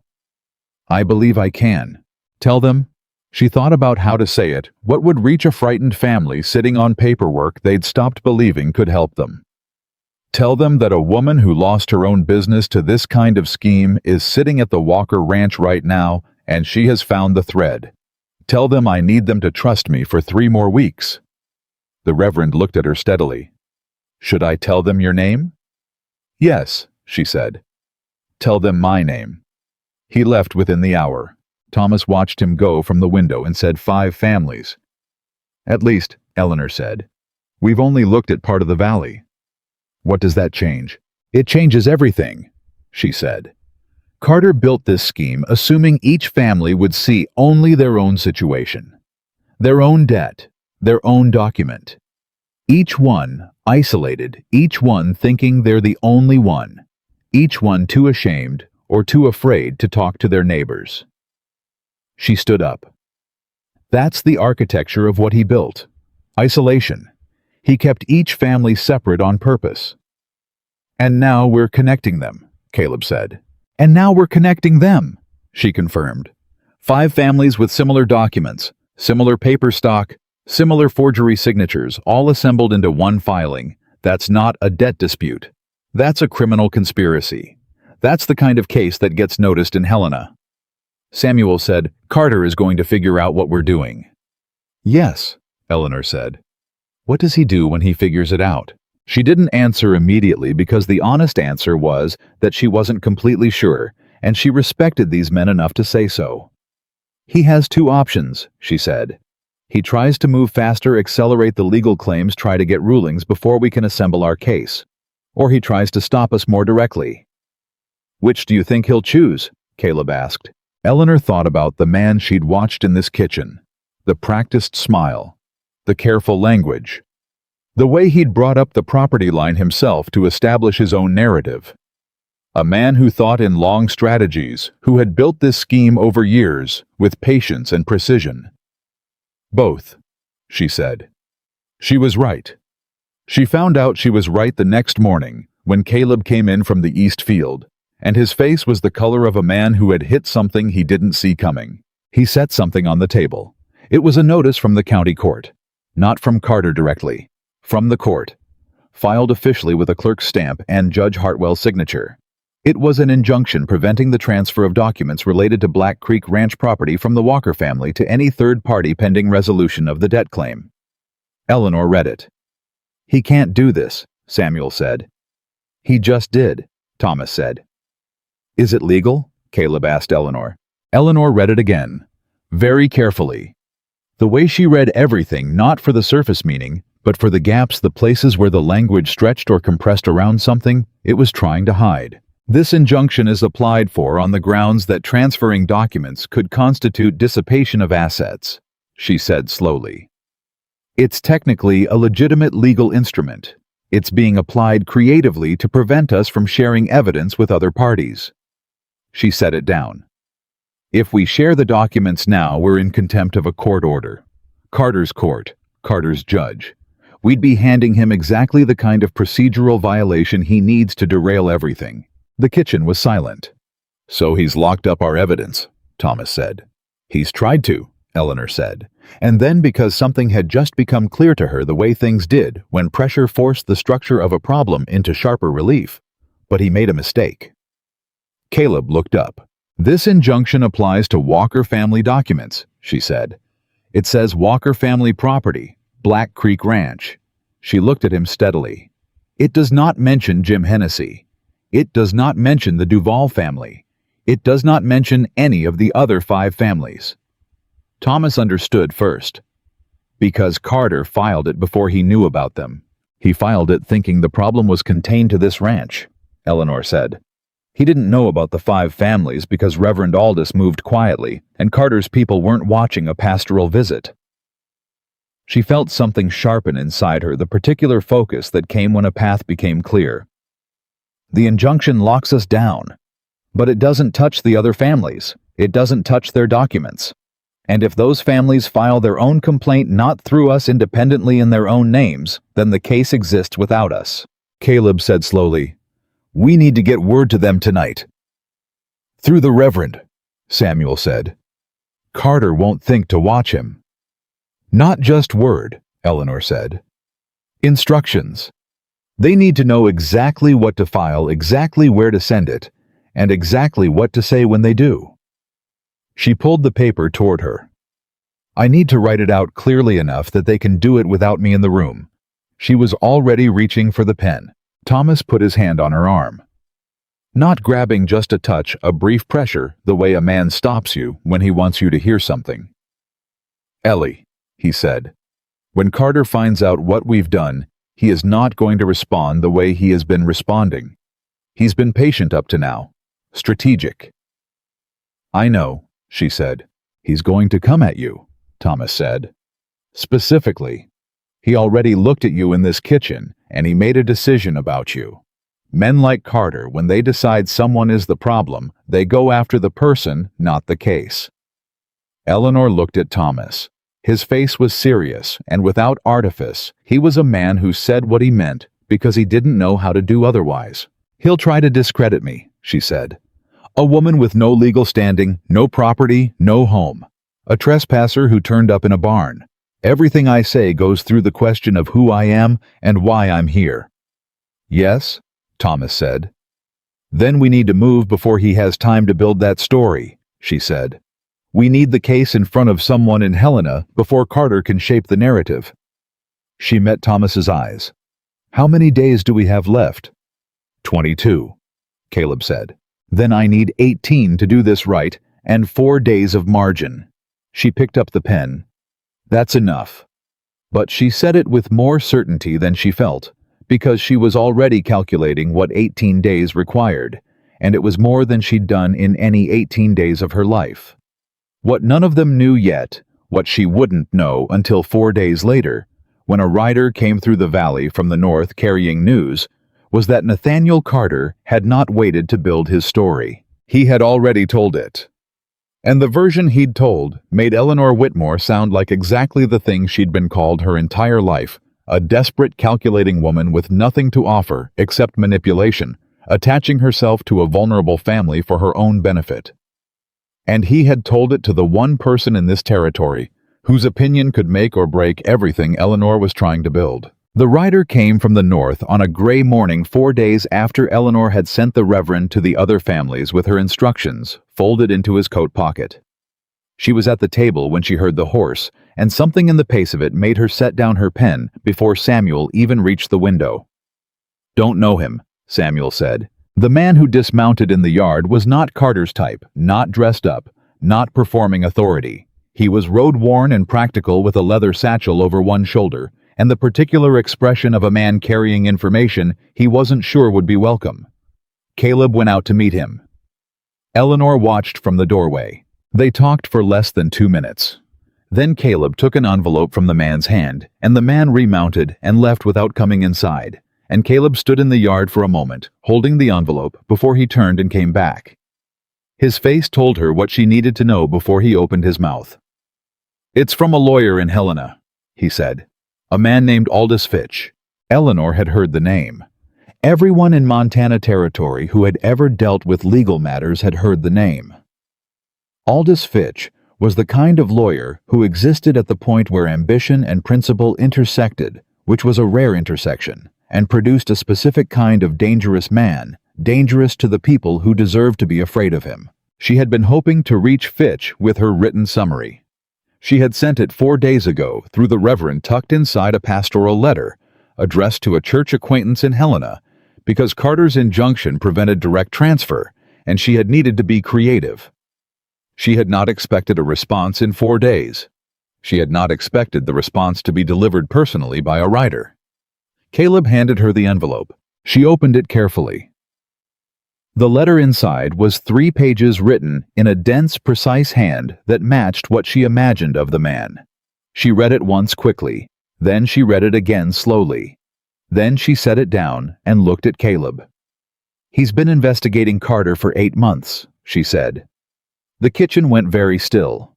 He has clients of his own 3 families in the northern part of the territory who lost property to similar schemes. He suspected Carter, but couldn't connect the methods because his clients' documents were in different counties. He didn't have the pattern." She pressed her hand flat on the letter. "We have the pattern." Thomas said, "What does he want?" "He wants everything I have. Every document, every analysis, every family connection. He says if I can send him a consolidated filing of all the evidence from every family in this valley, he can bring a case before the territorial court in Helena." She looked at the letter again. "He also says—" She stopped. "What?"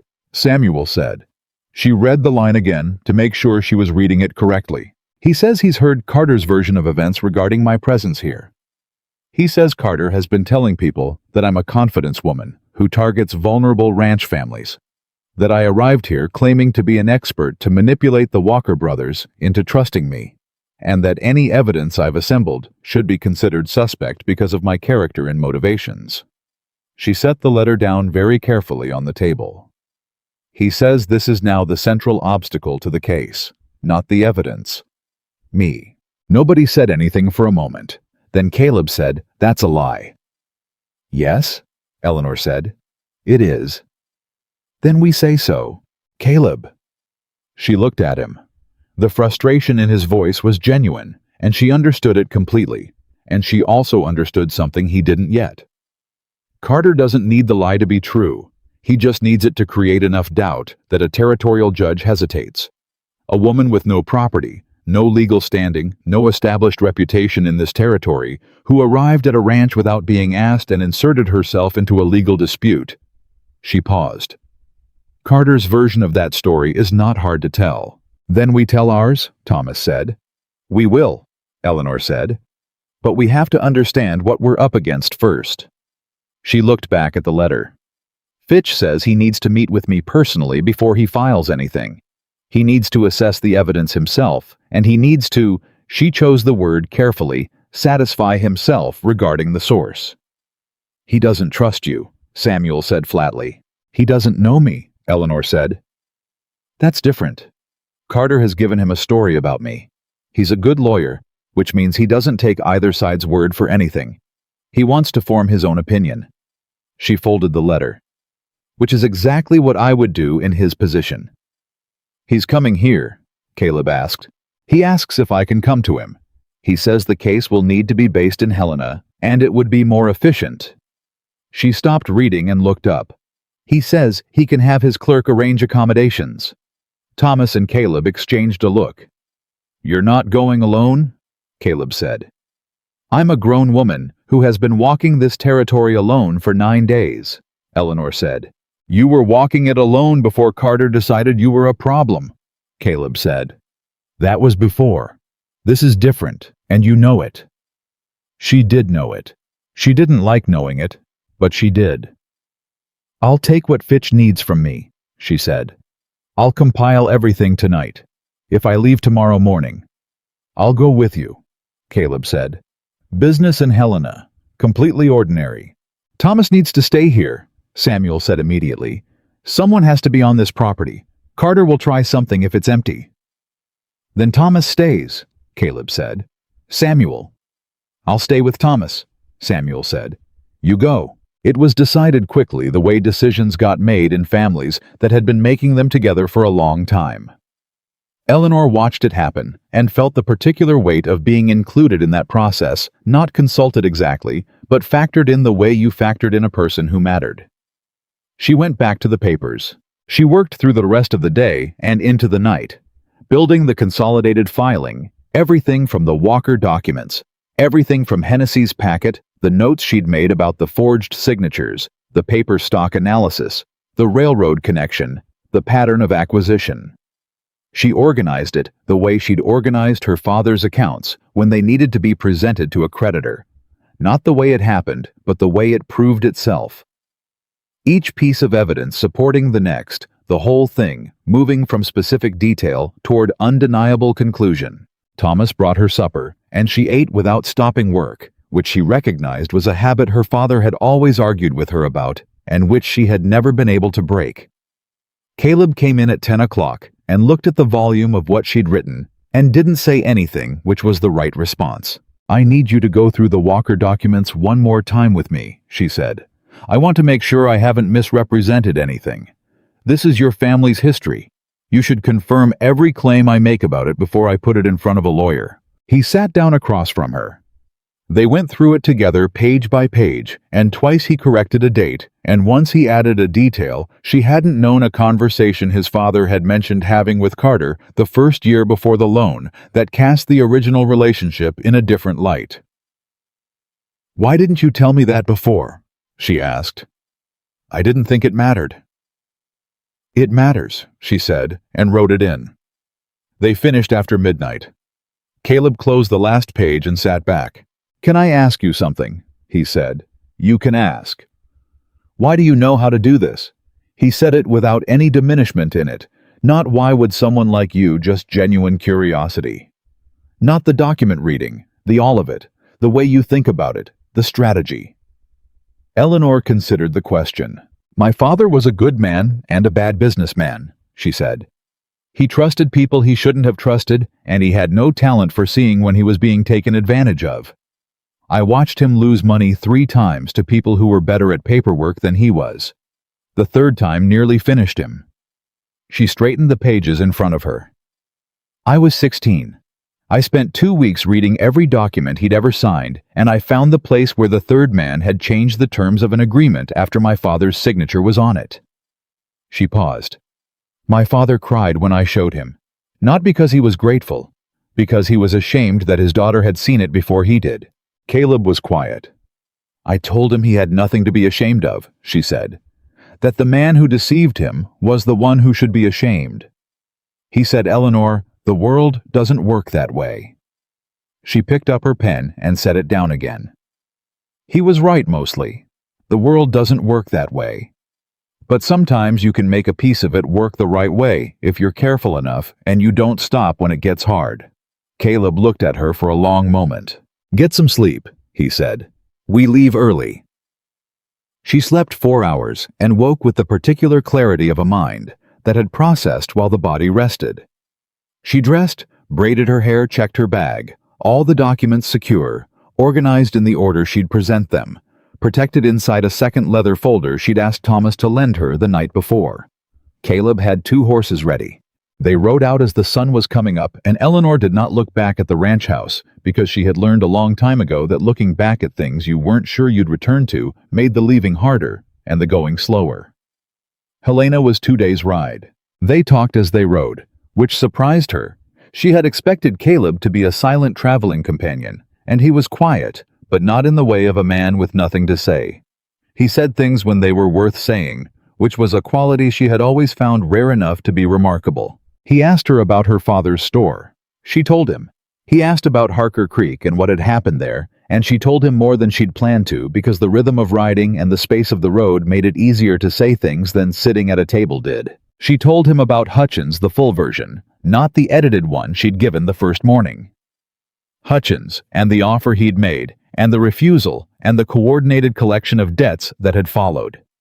She told it flat and factual, the way she told things, when she was keeping the emotion out of them. Caleb listened without interrupting. When she finished, he said, "Did you think about accepting his terms?" Just for the practical answer, "I'm not asking to judge it." She appreciated that he framed the question that way. "Yes," she said. "I thought about it for about an hour. And then I thought about what my father would have said, and about what I would think of myself in 5 years if I had. And the math didn't work out in Hutchins' favor." "Good math." Caleb said. "I've always been better at math than most people gave me credit for." He almost smiled. She was starting to recognize his almost smiles.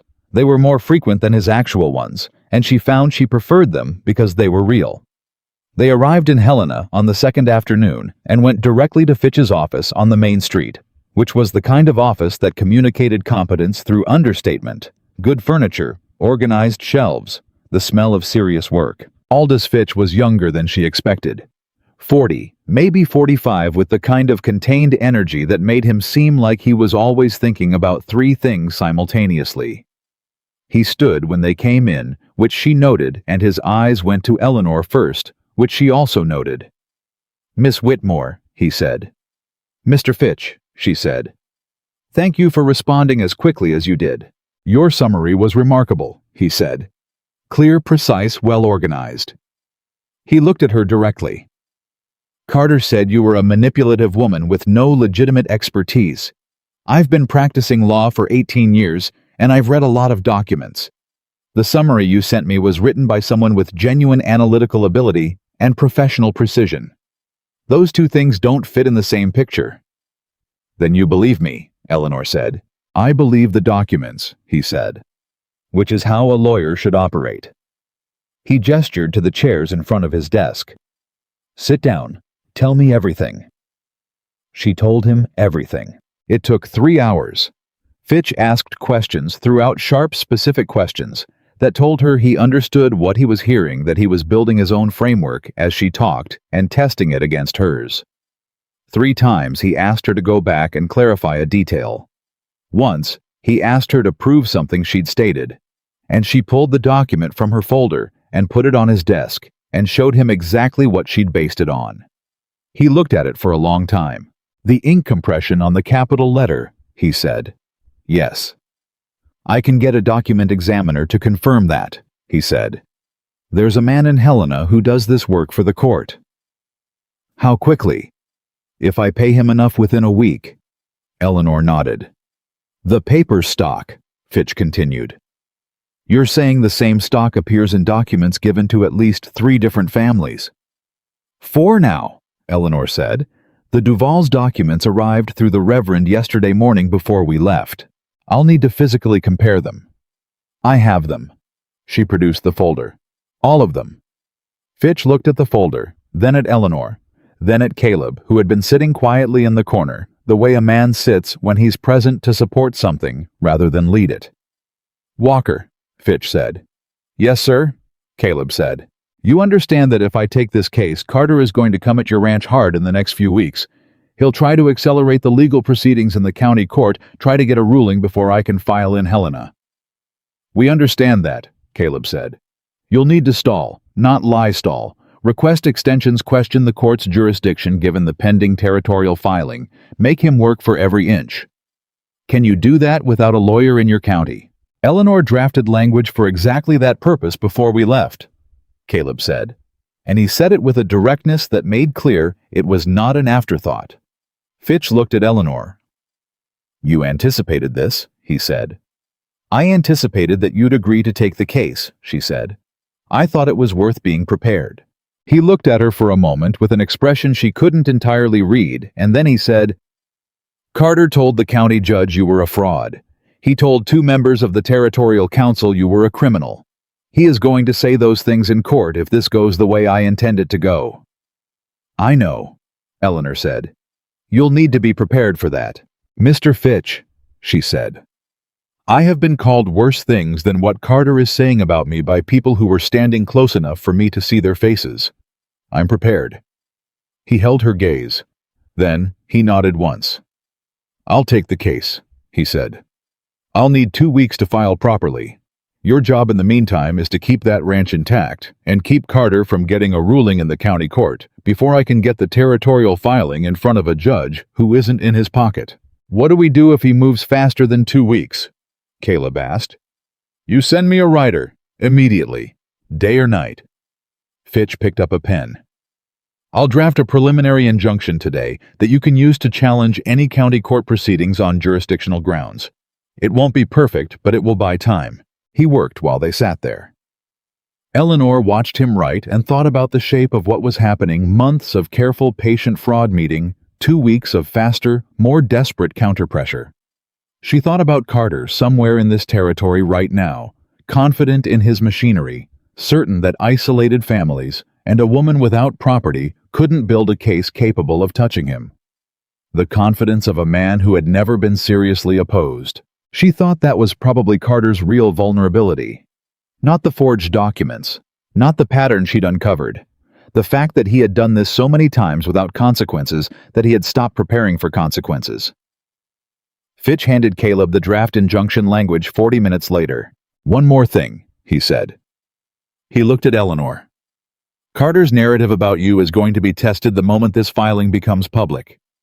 I need to be able to establish your character and expertise through witnesses, people who knew you in Harker Creek, people who can speak to your professional competence and your integrity."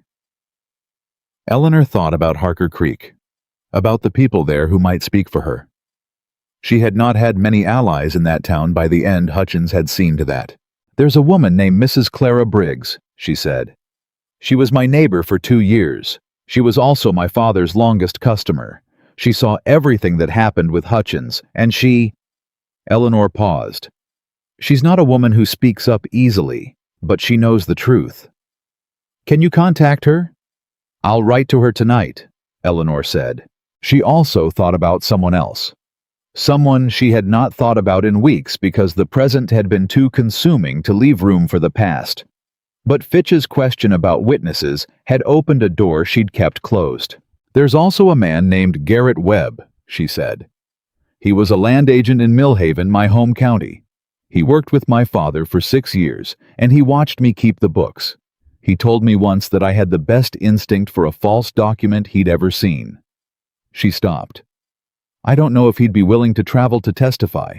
A sworn statement would be sufficient for the preliminary hearing," Fitch said. "A letter on official stationery describing your professional qualifications in specific terms." "I'll write to him tonight as well." Fitch nodded. He was already reaching for his next piece of correspondence. The meeting was ending the way meetings with competent people ended, not dramatically, but efficiently, each person moving toward their next necessary action. They were nearly at the door when Fitch said, "Miss Whitmore?" She turned. He was not looking up from his desk. "Carter is a careful man, who has been doing this for a long time," he said. "But careful men make one consistent mistake. They assume the only opposition worth preparing for is opposition they respect." He looked up then. "He didn't prepare for you. That's his error. Don't give him time to correct it." She held his gaze. "I don't intend to," she said. They stayed in Helena that night. In the morning, Eleanor wrote 2 letters, one to Mrs. Clara Briggs in Harker Creek, one to Garrett Webb in Millhaven, and sent them from the postal office with enough urgency and specificity that neither recipient would mistake the stakes. The ride back was harder than the ride out, not because of the road, but because of the weight of what came next. They had a lawyer. They had a filing strategy. They had 2 weeks to hold the line. 2 weeks was a long time for Carter to work. They came back to find Thomas on the porch, which told Eleanor something before she dismounted. "What happened?" Caleb said.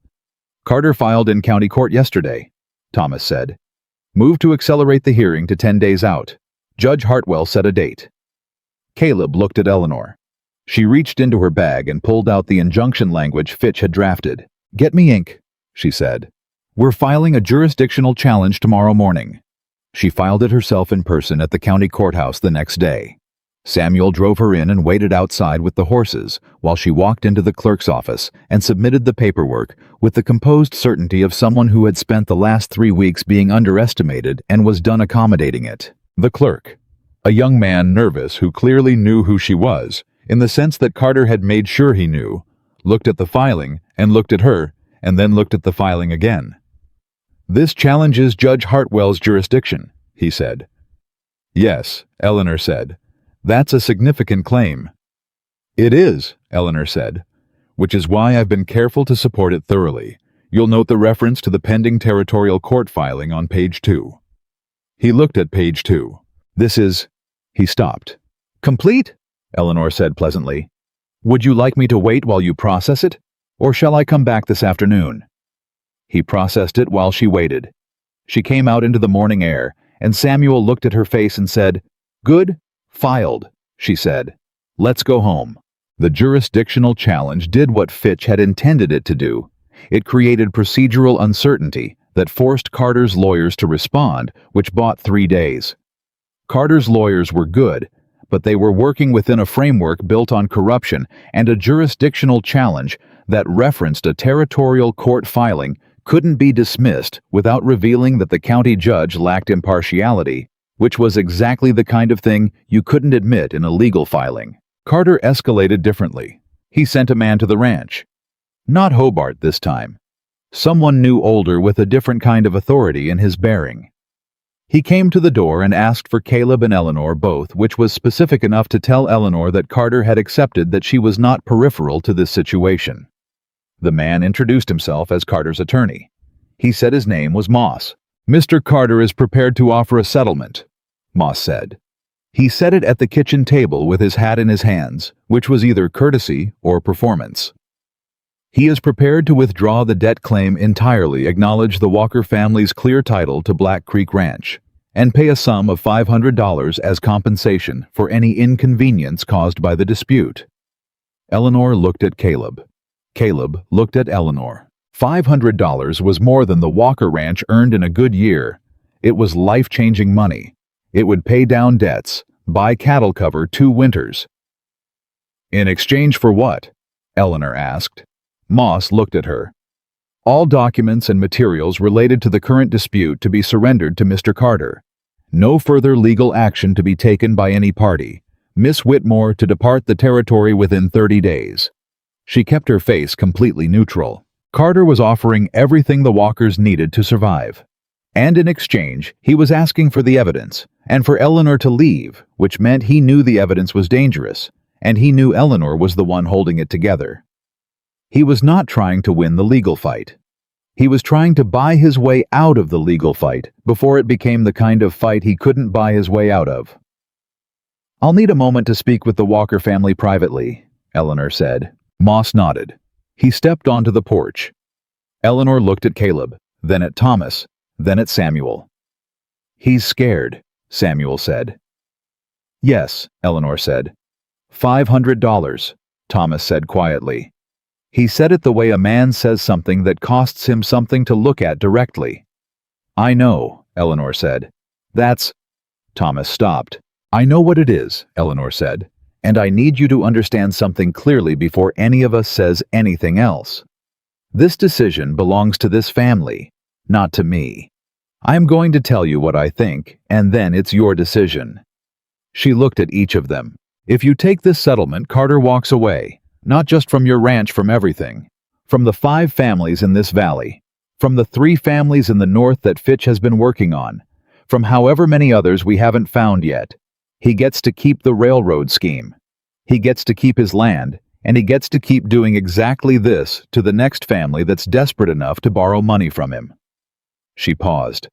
"And he gets to be right. He gets to be right that people like us, people without power or money or lawyers on retainer, will fold when the offer is good enough." Nobody spoke. "But," she said, "this is your home, and $500 is real, and I am not in a position to tell any of you what your family's security is worth." Caleb had been looking at the table during all of this. Now he looked up. "What do you think we should do?" he said. "I think we fight," Eleanor said. "I think we fight because Fitch is 10 days from filing, and if we hold the line for 10 more days, Carter doesn't get to offer settlements anymore because the case will be larger than him.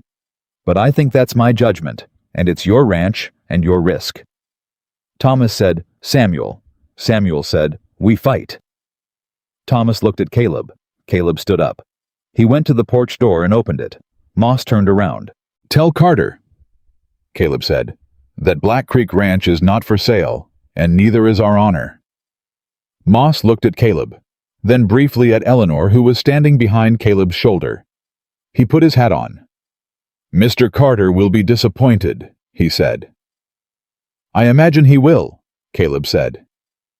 He closed the door. The kitchen was very quiet for a moment. Then Thomas said, "Well, we burned that bridge." "We burned it clean," Samuel said. Eleanor sat back down and picked up her pen. 9 days, she said. "We need to hold for 9 days." But what none of them knew, yet what Carter had already set in motion before Moss ever rode up to the door, was that he wasn't going to wait 9 days to make his next move. He was going to make it the next night. And he was going to make it in a direction none of them had been watching, because he had been paying attention to something Eleanor had never considered he would use against her. Not the evidence, not the case. The one thing she had let herself stop protecting. Because she had been so focused on winning that she had forgotten for just a moment what losing would actually cost. The fire started around midnight. Eleanor smelled it before she heard it, the sharp particular smell of burning wood that was wrong. Not the banked smell of the stove settling, but something bigger, something outside, something that made her body understand danger before her mind had fully formed the thought. She was on her feet before she was fully awake. She pulled open the door to the main room, and the orange light coming through the window told her everything. She ran to the window and looked out, and her stomach dropped straight through the floor. The barn was burning. Not fully yet, it had caught at one corner the dry summer wood, taking it fast, but there was still time if they moved right now, if they moved this second. She was already at Caleb's door. "Fire," she said. She said it once loud and flat. "The barn. Get up now." She didn't wait. She went to Samuel's door and said the same thing, and then she was out the front door and across the yard, and the heat was already reaching her from 20 feet away, which told her how fast it had moved in the time between smelling it and seeing it and getting here. The horses.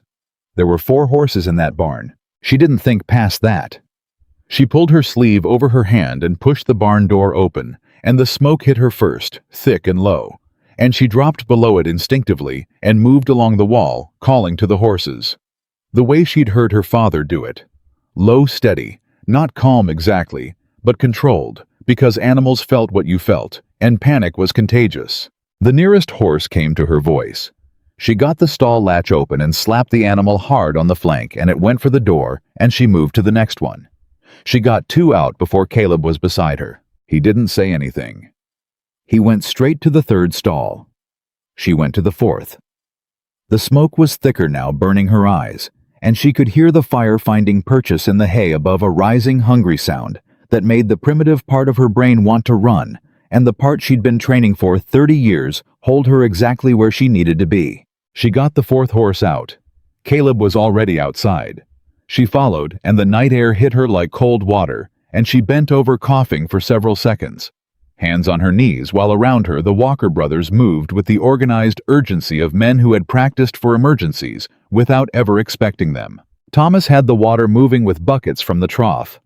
Samuel was pulling hay that hadn't caught yet away from the burning section. Caleb was directing without raising his voice, because Caleb never raised his voice, and it worked better for that. Eleanor straightened up. She looked at the barn. She looked at the corner where it had started. She walked toward it. "Ellie," Samuel said. "Stay on the water," she said. She circled the outside of the barn to the burning corner and looked at the base of the fire, and what she saw made the hair on her arms stand up in a way that had nothing to do with heat. The fire had started in too specific a place. Barns caught fire from lanterns, from lightning, from sparks carried by wind. They did not catch fire in a single precise corner low to the ground in a spot that happened to be the farthest point from the house and the water trough. She looked at the ground around the base. The dirt was disturbed. Recently. She looked at the pattern of the burn. It was moving outward from a point, not spreading from an ignition source that had fallen or blown, radiating from a point the way fire moved when something had helped it start there. She stood very still in the heat and the orange light, and understood what Carter had done. Not the documents, not the case, not the legal machinery. He had sent someone to set fire to their barn. He wanted them fighting the fire tonight so that nobody was sleeping and nobody was watching. He wanted the Walkers exhausted and frightened and focused on saving what was burning. Because while they were fighting the fire, someone could walk into that house and take the tin box and every document inside it. She turned and ran. She hit the porch steps at full speed, got through the door, went directly to the place she kept the documents, not the tin box on the cabinet, which she had kept as a decoy since Hobart's visit, but the real place. The place she'd chosen the first night and never told anyone about behind the loose board under the cot in the storeroom. She pulled the board away. The documents were there, every page, untouched. She sat on the floor of the storeroom with the papers in her hands and breathed. Then she got up, put them back, replaced the board, and went back outside to help fight the fire. They saved most of the barn. The corner was gone, a section of wall, part of the roof. They lost hay and one saddle and a set of tools that had been hanging on the damaged wall. They did not lose the horses, and they did not lose the structure. When the fire was out and the danger was past, and they were all standing in the yard with blackened hands and the specific exhaustion of people who had spent several hours in controlled emergency, Caleb looked at Eleanor. She told him what she'd seen: the location of the fire, the disturbed ground, the pattern of the burn. He listened without interrupting. When she finished, he said, "He sent someone onto my land to burn my barn." "Yes," Eleanor said. "While we were asleep." "Yes." Caleb was quiet for a moment. In the silence, the thing that had been steady in him for as long as she'd known him, the careful, controlled quality that kept his voice even and his decisions measured, went through something. She watched it happen. She watched him feel it fully and then put it somewhere it wouldn't affect his thinking. He said, "Are the documents safe?" "Yes." "Then we're still standing," he said. He said it the way you said something that was the whole point. They were still standing. Everything Carter had done. The legal pressure the settlement offer the fire was designed to make them stop being standing. And they were still standing. Thomas said very quietly, "I want to go to Carter's house right now." "Thomas," Caleb said. "I know," Thomas said. "I know. I'm just saying it." "Say it once," Caleb said. "And then let it go." Thomas said a single word, short and precise, and then let it go. Samuel was looking at Eleanor. "The documents. You hid them somewhere else." "The first night," she said. "I told you I didn't tell you where because what you don't know can't come out under pressure." Samuel considered that. "Smart," he said. "Paranoid," she said. "Turns out the same thing." She slept 3 hours, which was all that was left of the night, and woke with the knowledge that they were 8 days from Fitch's filing date, and Carter had just shown her he was willing to go further than legal pressure. She also woke with something else. The fire had told her something important. Not just that Carter was desperate, she'd known that since the settlement offer. It had told her the specific shape of his desperation. He had sent someone to take the documents, not to destroy them. If he'd wanted to destroy the evidence, he would have burned the house, not the barn.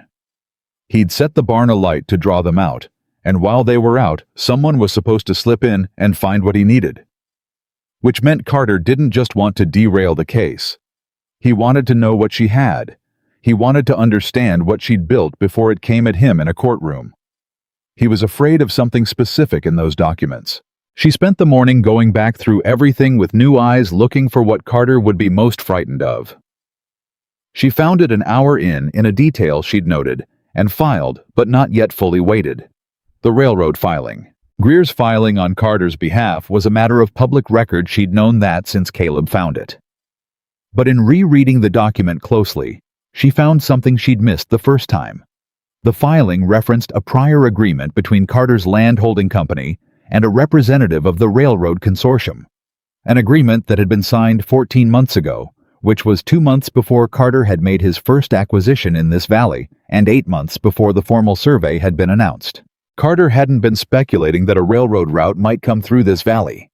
He had a prior agreement with the railroad. He had known contractually 14 months ago. And the families he'd stolen from had borrowed money during hard seasons, or been presented with false debts, or signed documents they didn't understand, all in the window after Carter had his agreement and before the route was publicly known. This wasn't opportunistic fraud. This was insider dealing on a massive scale. The railroad had given Carter information, or Carter had paid someone at the railroad for information, and then he had used that information to systematically acquire land that the railroad would need to buy from him at enormous profit. The scope of it was so large she had to sit with it for a moment. "Caleb," she said. He came in from the yard where he'd been assessing the barn damage. She showed him the document and the date and what it meant. He read it twice. "This is bigger than land fraud," he said. "Yes," Eleanor said. "This potentially involves criminal conspiracy with the railroad, which is a federal matter, which means it goes above the territorial court entirely if Fitch is willing to take it that direction. Is he? I'm going to write him today and find out." She paused. "But Caleb, this also means Carter cannot let this case happen. Not because he'll lose the ranch dispute, he can survive losing that. But if this railroad connection becomes part of a federal filing, his entire scheme collapses, and he faces criminal prosecution, not a civil judgment." Caleb was very still. "He'll try again," he said. "He'll try harder," she said. "The barn was a probe. He was testing whether we'd fold. When we don't fold, he'll do something he's more certain of." She wrote to Fitch that morning and sent the letter by the fastest means available, not the postal office where Carter had eyes, but by asking Reverend Aldous to find a writer he trusted who was traveling north anyway. The response came in 5 days, which was faster than she'd thought possible, and told her everything she needed to know about Aldous Fitch's reaction to what she'd sent. He was filing in federal court, not just the territorial court in Helena, the federal district court on grounds of conspiracy to commit land fraud using information obtained through corrupt dealings with a railroad consortium operating under federal charter. The letter was 2 pages and precise, and at the end of it, Fitch had written in his even hand, "Miss Whitmore, in 18 years of practice, I have assembled perhaps 4 cases of this quality. I want you in Helena for the hearing, not as a witness, as a consultant. I will need you in the room." She read that line twice. Then she folded the letter and put it in the front of her dress and went to find Caleb. She found him at the damaged wall of the barn working with Samuel to replace the burned boards. He looked up when she came toward him and read something in her face. "Good news," he said. It wasn't quite a question. "Federal court," she said. "Fitch is filing in federal court." Samuel put down the board he was holding. "What does that mean?" he said. "It means Carter's county judge has no jurisdiction," Eleanor said. "It means every legal action Carter has taken in this county gets superseded. The accelerated hearing, the injunction, all of it." She felt something moving in her chest that was close to what she imagined relief felt like, when you'd been carrying something so long you'd forgotten the carrying. "It means we won the procedural battle." "But not the case," Caleb said. "Not yet," she agreed. "The hearing is in 12 days, in Helena. Fitch wants me there." Caleb looked at the barn wall, then at Samuel, then at Eleanor. "Then we get you there," he said. The next 12 days were the longest of Eleanor's life, and also in a specific way she would only understand in retrospect the most important. Carter made 2 more moves, a legal challenge to Fitch's federal filing that was denied within 48 hours, and a direct visit to Reverend Aldous that the Reverend described afterward as the most unpleasant pastoral call he had ever received.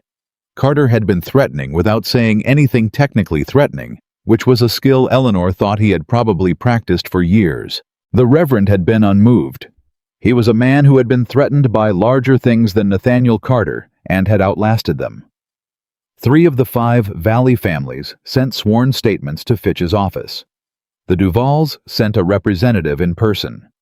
Martin Duval, a quiet man, with a farmer's hands and a farmer's way of saying things exactly as they were, who traveled to Helena and sat in Fitch's office and described in precise detail what Carter's man had done to his family. Garrett Webb sent a letter from Millhaven. It was 4 pages, and it described Eleanor Whitmore's professional qualifications in terms that made her want to look away when she read them, because they were generous and exact, and she had not expected to be seen so clearly by someone from her past. Clara Briggs sent a letter too. It was shorter. It said, "I watched Eleanor Whitmore run her father's business with more skill and honor than any man I have known in 40 years of commerce. I watched a corrupt man destroy what she built because he wanted what she had. If anyone in that territory says otherwise, they are a liar, and I will say so to anyone who asks."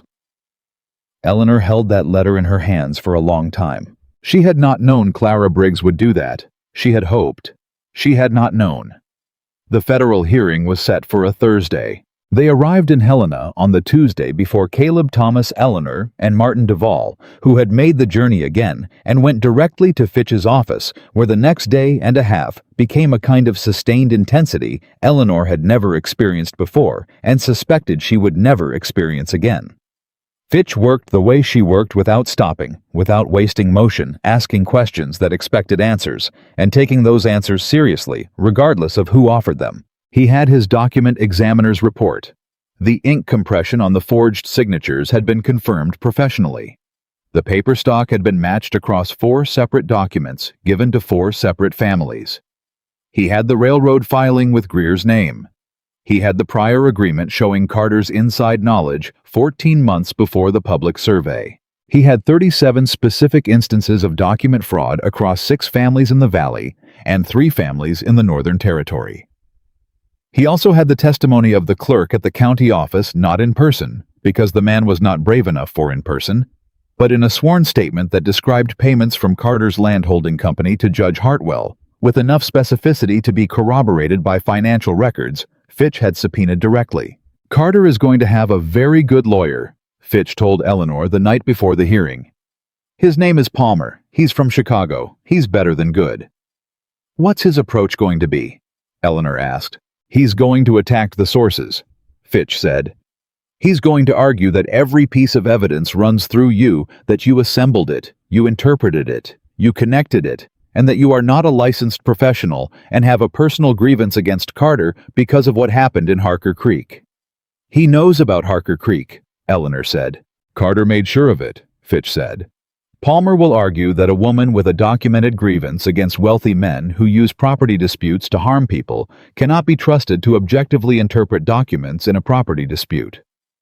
Eleanor thought about that. "He's not entirely wrong," she said. Fitch looked at her. "I do have a grievance," she said. "What happened in Harker Creek was wrong, and I have never once stopped thinking it was wrong. Palmer will say that, and I can't say it isn't true." She looked at the papers on Fitch's desk. "But the documents are what they are, regardless of who read them. The ink compression is real. The paper stock match is real. The railroad agreement is real. The payments to Hartwell are real." She met Fitch's eyes. "I found those things because I knew what to look for, but I did not put them there." Fitch was quiet for a moment. "That's exactly what you say if Palmer goes at you," he said. Word for word. The courtroom in Helena was larger than Eleanor had expected and smaller than the thing required of her felt. She sat beside Fitch at the plaintiff's table and looked at the room filling with people and felt the specific clarifying calm that came to her in high-stakes moments. The same calm she'd felt with a rifle barrel at her cheek. The same calm she'd felt reading Carter's forged addendum for the first time. Everything that mattered was on the table. Everything she had was in those documents. Carter arrived with Palmer and 2 other men and did not look at Eleanor when he came in, which was deliberate, and told her how much he'd thought about her. "The man who doesn't look at you is the man who has decided you're the danger." Good, she thought. Judge Harlan presided. He was a federal judge who had been on the bench for 11 years, appointed from outside the territory with no connection to Carter or Hartwell or anyone in this valley. He had the face of a man who had heard most of what people could say to each other and was still listening, which was everything. Fitch opened with the pattern. He did not start with the Walker Ranch or any single family. He started with the shape of the whole 6 families, 3 counties, 2 years, 1 holding company, 1 railroad agreement, 1 forger's hand appearing again and again across documents given to people who had no reason to know each other or compare notes. He laid it out the way Eleanor had laid it out for him, which was the way she had learned from her father's ledgers, not as separate incidents, but as the structure of a single ongoing act. Palmer objected 4 times in the first 30 minutes. Judge Harlan overruled 3 of them. The document examiner testified about the ink compression. He was precise and professional, and Palmer's cross-examination didn't shake him Because he was describing something physically present in the documents that anyone with a magnifying glass could verify independently. Martin Duval testified. He was quiet and exact, and when Palmer tried to suggest he'd been coached, Martin looked at him with the steady patience of a man who had been farming in hard country for 20 years and said, "Sir, I signed what I signed and I read what I was given, and what I was given was not what I signed. And that was that." The railroad agreement went in as evidence. Greer's name on the federal filing went in. The 14-month timeline went in. Then Palmer stood up and called Carter. Carter testified with the composed confidence of a man who believed his version of events was the one that would be believed because it always had been. He spoke about legitimate business dealings, about debt instruments, properly executed, about a woman with a grudge against prosperous men who had manipulated a struggling family into a legal confrontation. He said Eleanor's name the way he'd said ma'am in the Walker kitchen with the courtesy that wasn't. Fitch cross-examined him for 40 minutes. He was methodical. He did not raise his voice. He moved through the evidence piece by piece, asking Carter to explain each document, each date, each signature, each payment to Judge Hartwell, each conversation with Greer, each acquisition in the valley, the railroad agreement, the prior knowledge, the 14 months. Carter's answers got longer and less specific as the 40 minutes went on. Then Fitch said, "Mr. Carter, this letter dated 14 months ago establishes that you had contractual knowledge of the railroad's intended route through this valley 8 months before the formal survey was announced and 20 months before the first family approached you for a loan. Can you explain how you came to have that knowledge?" Carter said, "Business relationships produce many kinds of information." "That's not an explanation," Fitch said. "It's the answer I have," Carter said. "Who told you about the route?" "I don't recall the specific conversation." "You don't recall entering into a contractual agreement with a railroad consortium regarding a land corridor that you subsequently spent 2 years acquiring by means of fraudulent debt instruments?" Palmer was on his feet. Judge Harlan told him to sit down. Carter said, "I recall the agreement. I don't recall every conversation that led to it." "Were those conversations with a railroad official?" "Possibly." "Did you pay for that information?" Pause. "I made legitimate business arrangements." "Did you pay a railroad official for advanced knowledge of a federal infrastructure route in order to acquire land along that route through fraudulent means?" Palmer objected. Harlan overruled. Carter said, "No." Fitch picked up a document. "I have a bank record showing a payment from your personal account to a man named Gerald Sims, who was at the time employed as a route planning coordinator for the Northern Pacific Railroad Consortium 11 months ago. Can you tell me what that payment was for?" The courtroom went very quiet. Carter looked at the document. He looked at it for long enough that everyone in the room understood what that length of silence meant. "Mr. Carter," Judge Harlan said, "I may have compensated Mr. Sims for consulting services," Carter said. "What kind of consulting services does a railroad route planner provide to a private land investor?" Fitch asked. Carter did not answer. Fitch let the silence stand for 5 full seconds, which in a courtroom was enormous. Then he said, "No further questions," and sat down. Eleanor had been watching Carter's face throughout. She had been looking for the moment when the machinery failed, when the practiced confidence couldn't cover what was underneath. She'd been watching for it the way she watched for the hesitation in a forged signature, the small compression where the certainty ran out. She saw it when Fitch sat down. It was small, a tightening around the eyes, a single blink that lasted slightly too long. Carter looked for the first time since she had seen him in the Walker kitchen, like a man who understood he had lost. Judge Harlan did not rule from the bench that day. He took it under advisement and said he would have a ruling within a week. But Fitch said quietly on the steps outside, "He's already decided. You can see it in the questions he asked and the ones he didn't." Eleanor stood on those steps and looked at the street in front of her and breathed. Caleb was beside her. He had been in the gallery throughout, and she had known he was there without looking. "Whatever happens," he said. "Fitch is right," she said. "Harlan has decided." "I know," Caleb said. "I wasn't going to say that." She looked at him. I was going to say whatever happens, you did something in that courtroom today that I don't know another person who could have done it. I've watched you build this case from a tin box on a kitchen cabinet, and I want you to hear that from me directly."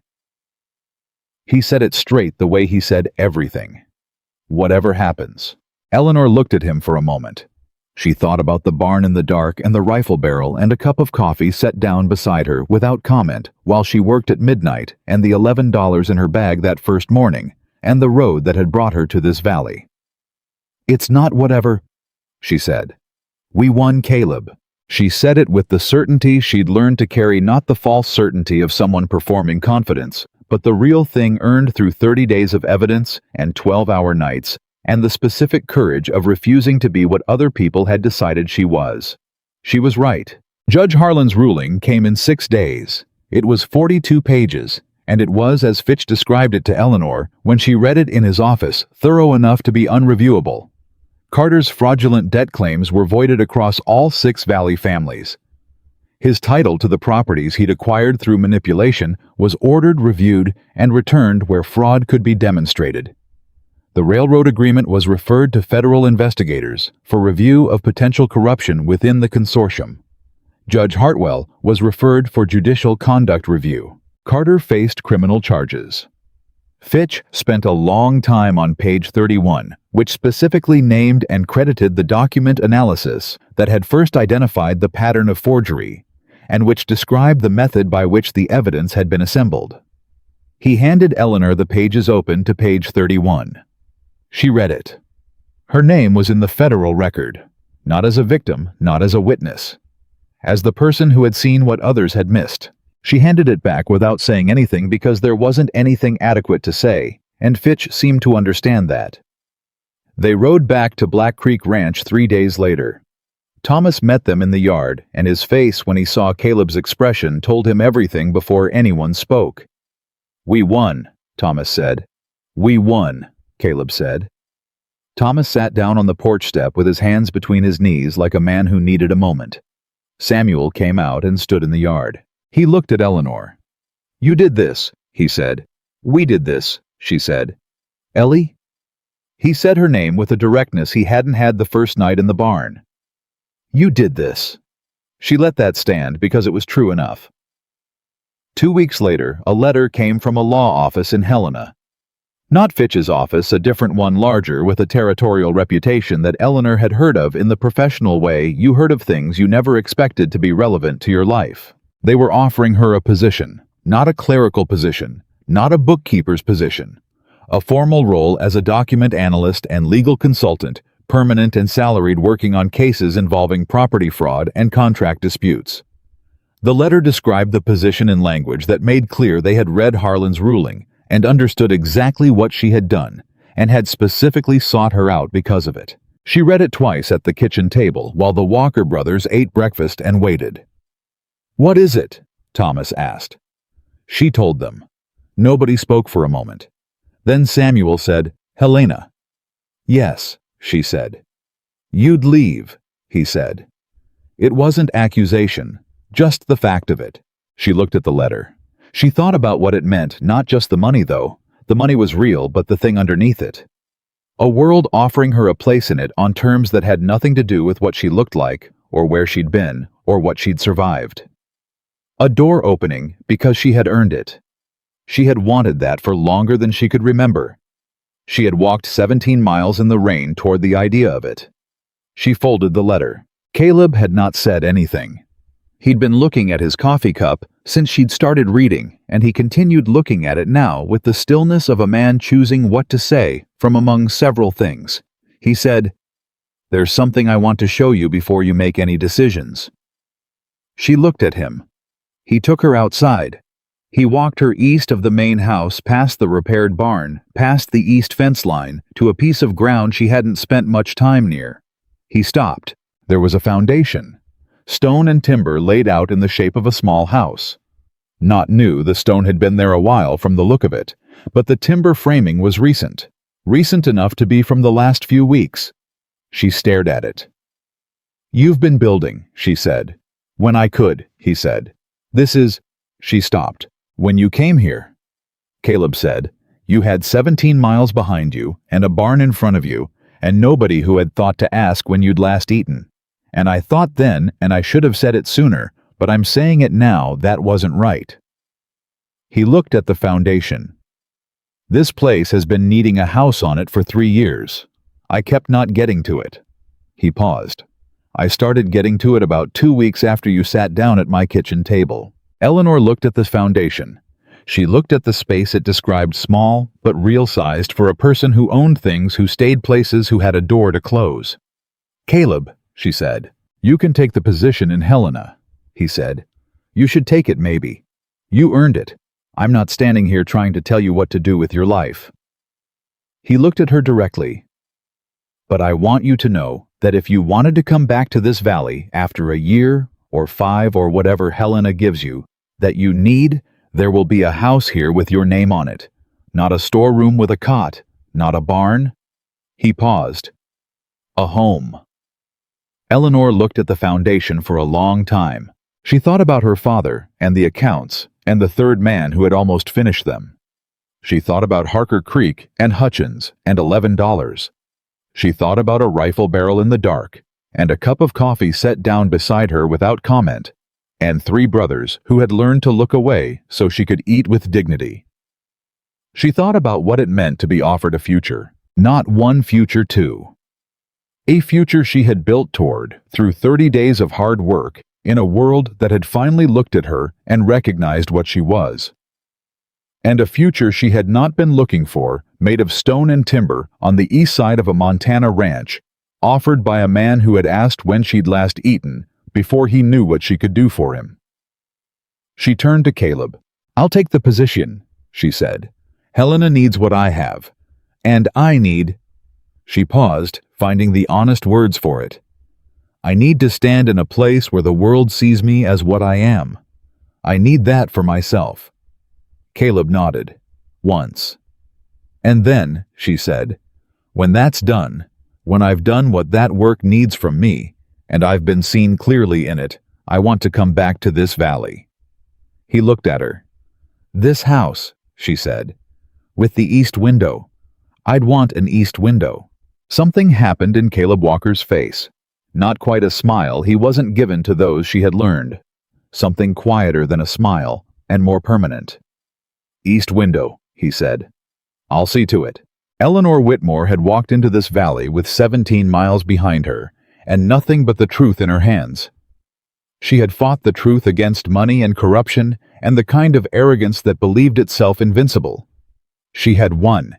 She had won because she refused to be small, refused to accept what other people decided she was worth, and refused to stop when it cost her something. She left for Helena on a Tuesday with a proper bag and proper boots, and Caleb Walker's handshake held a moment longer than a handshake needed to be held.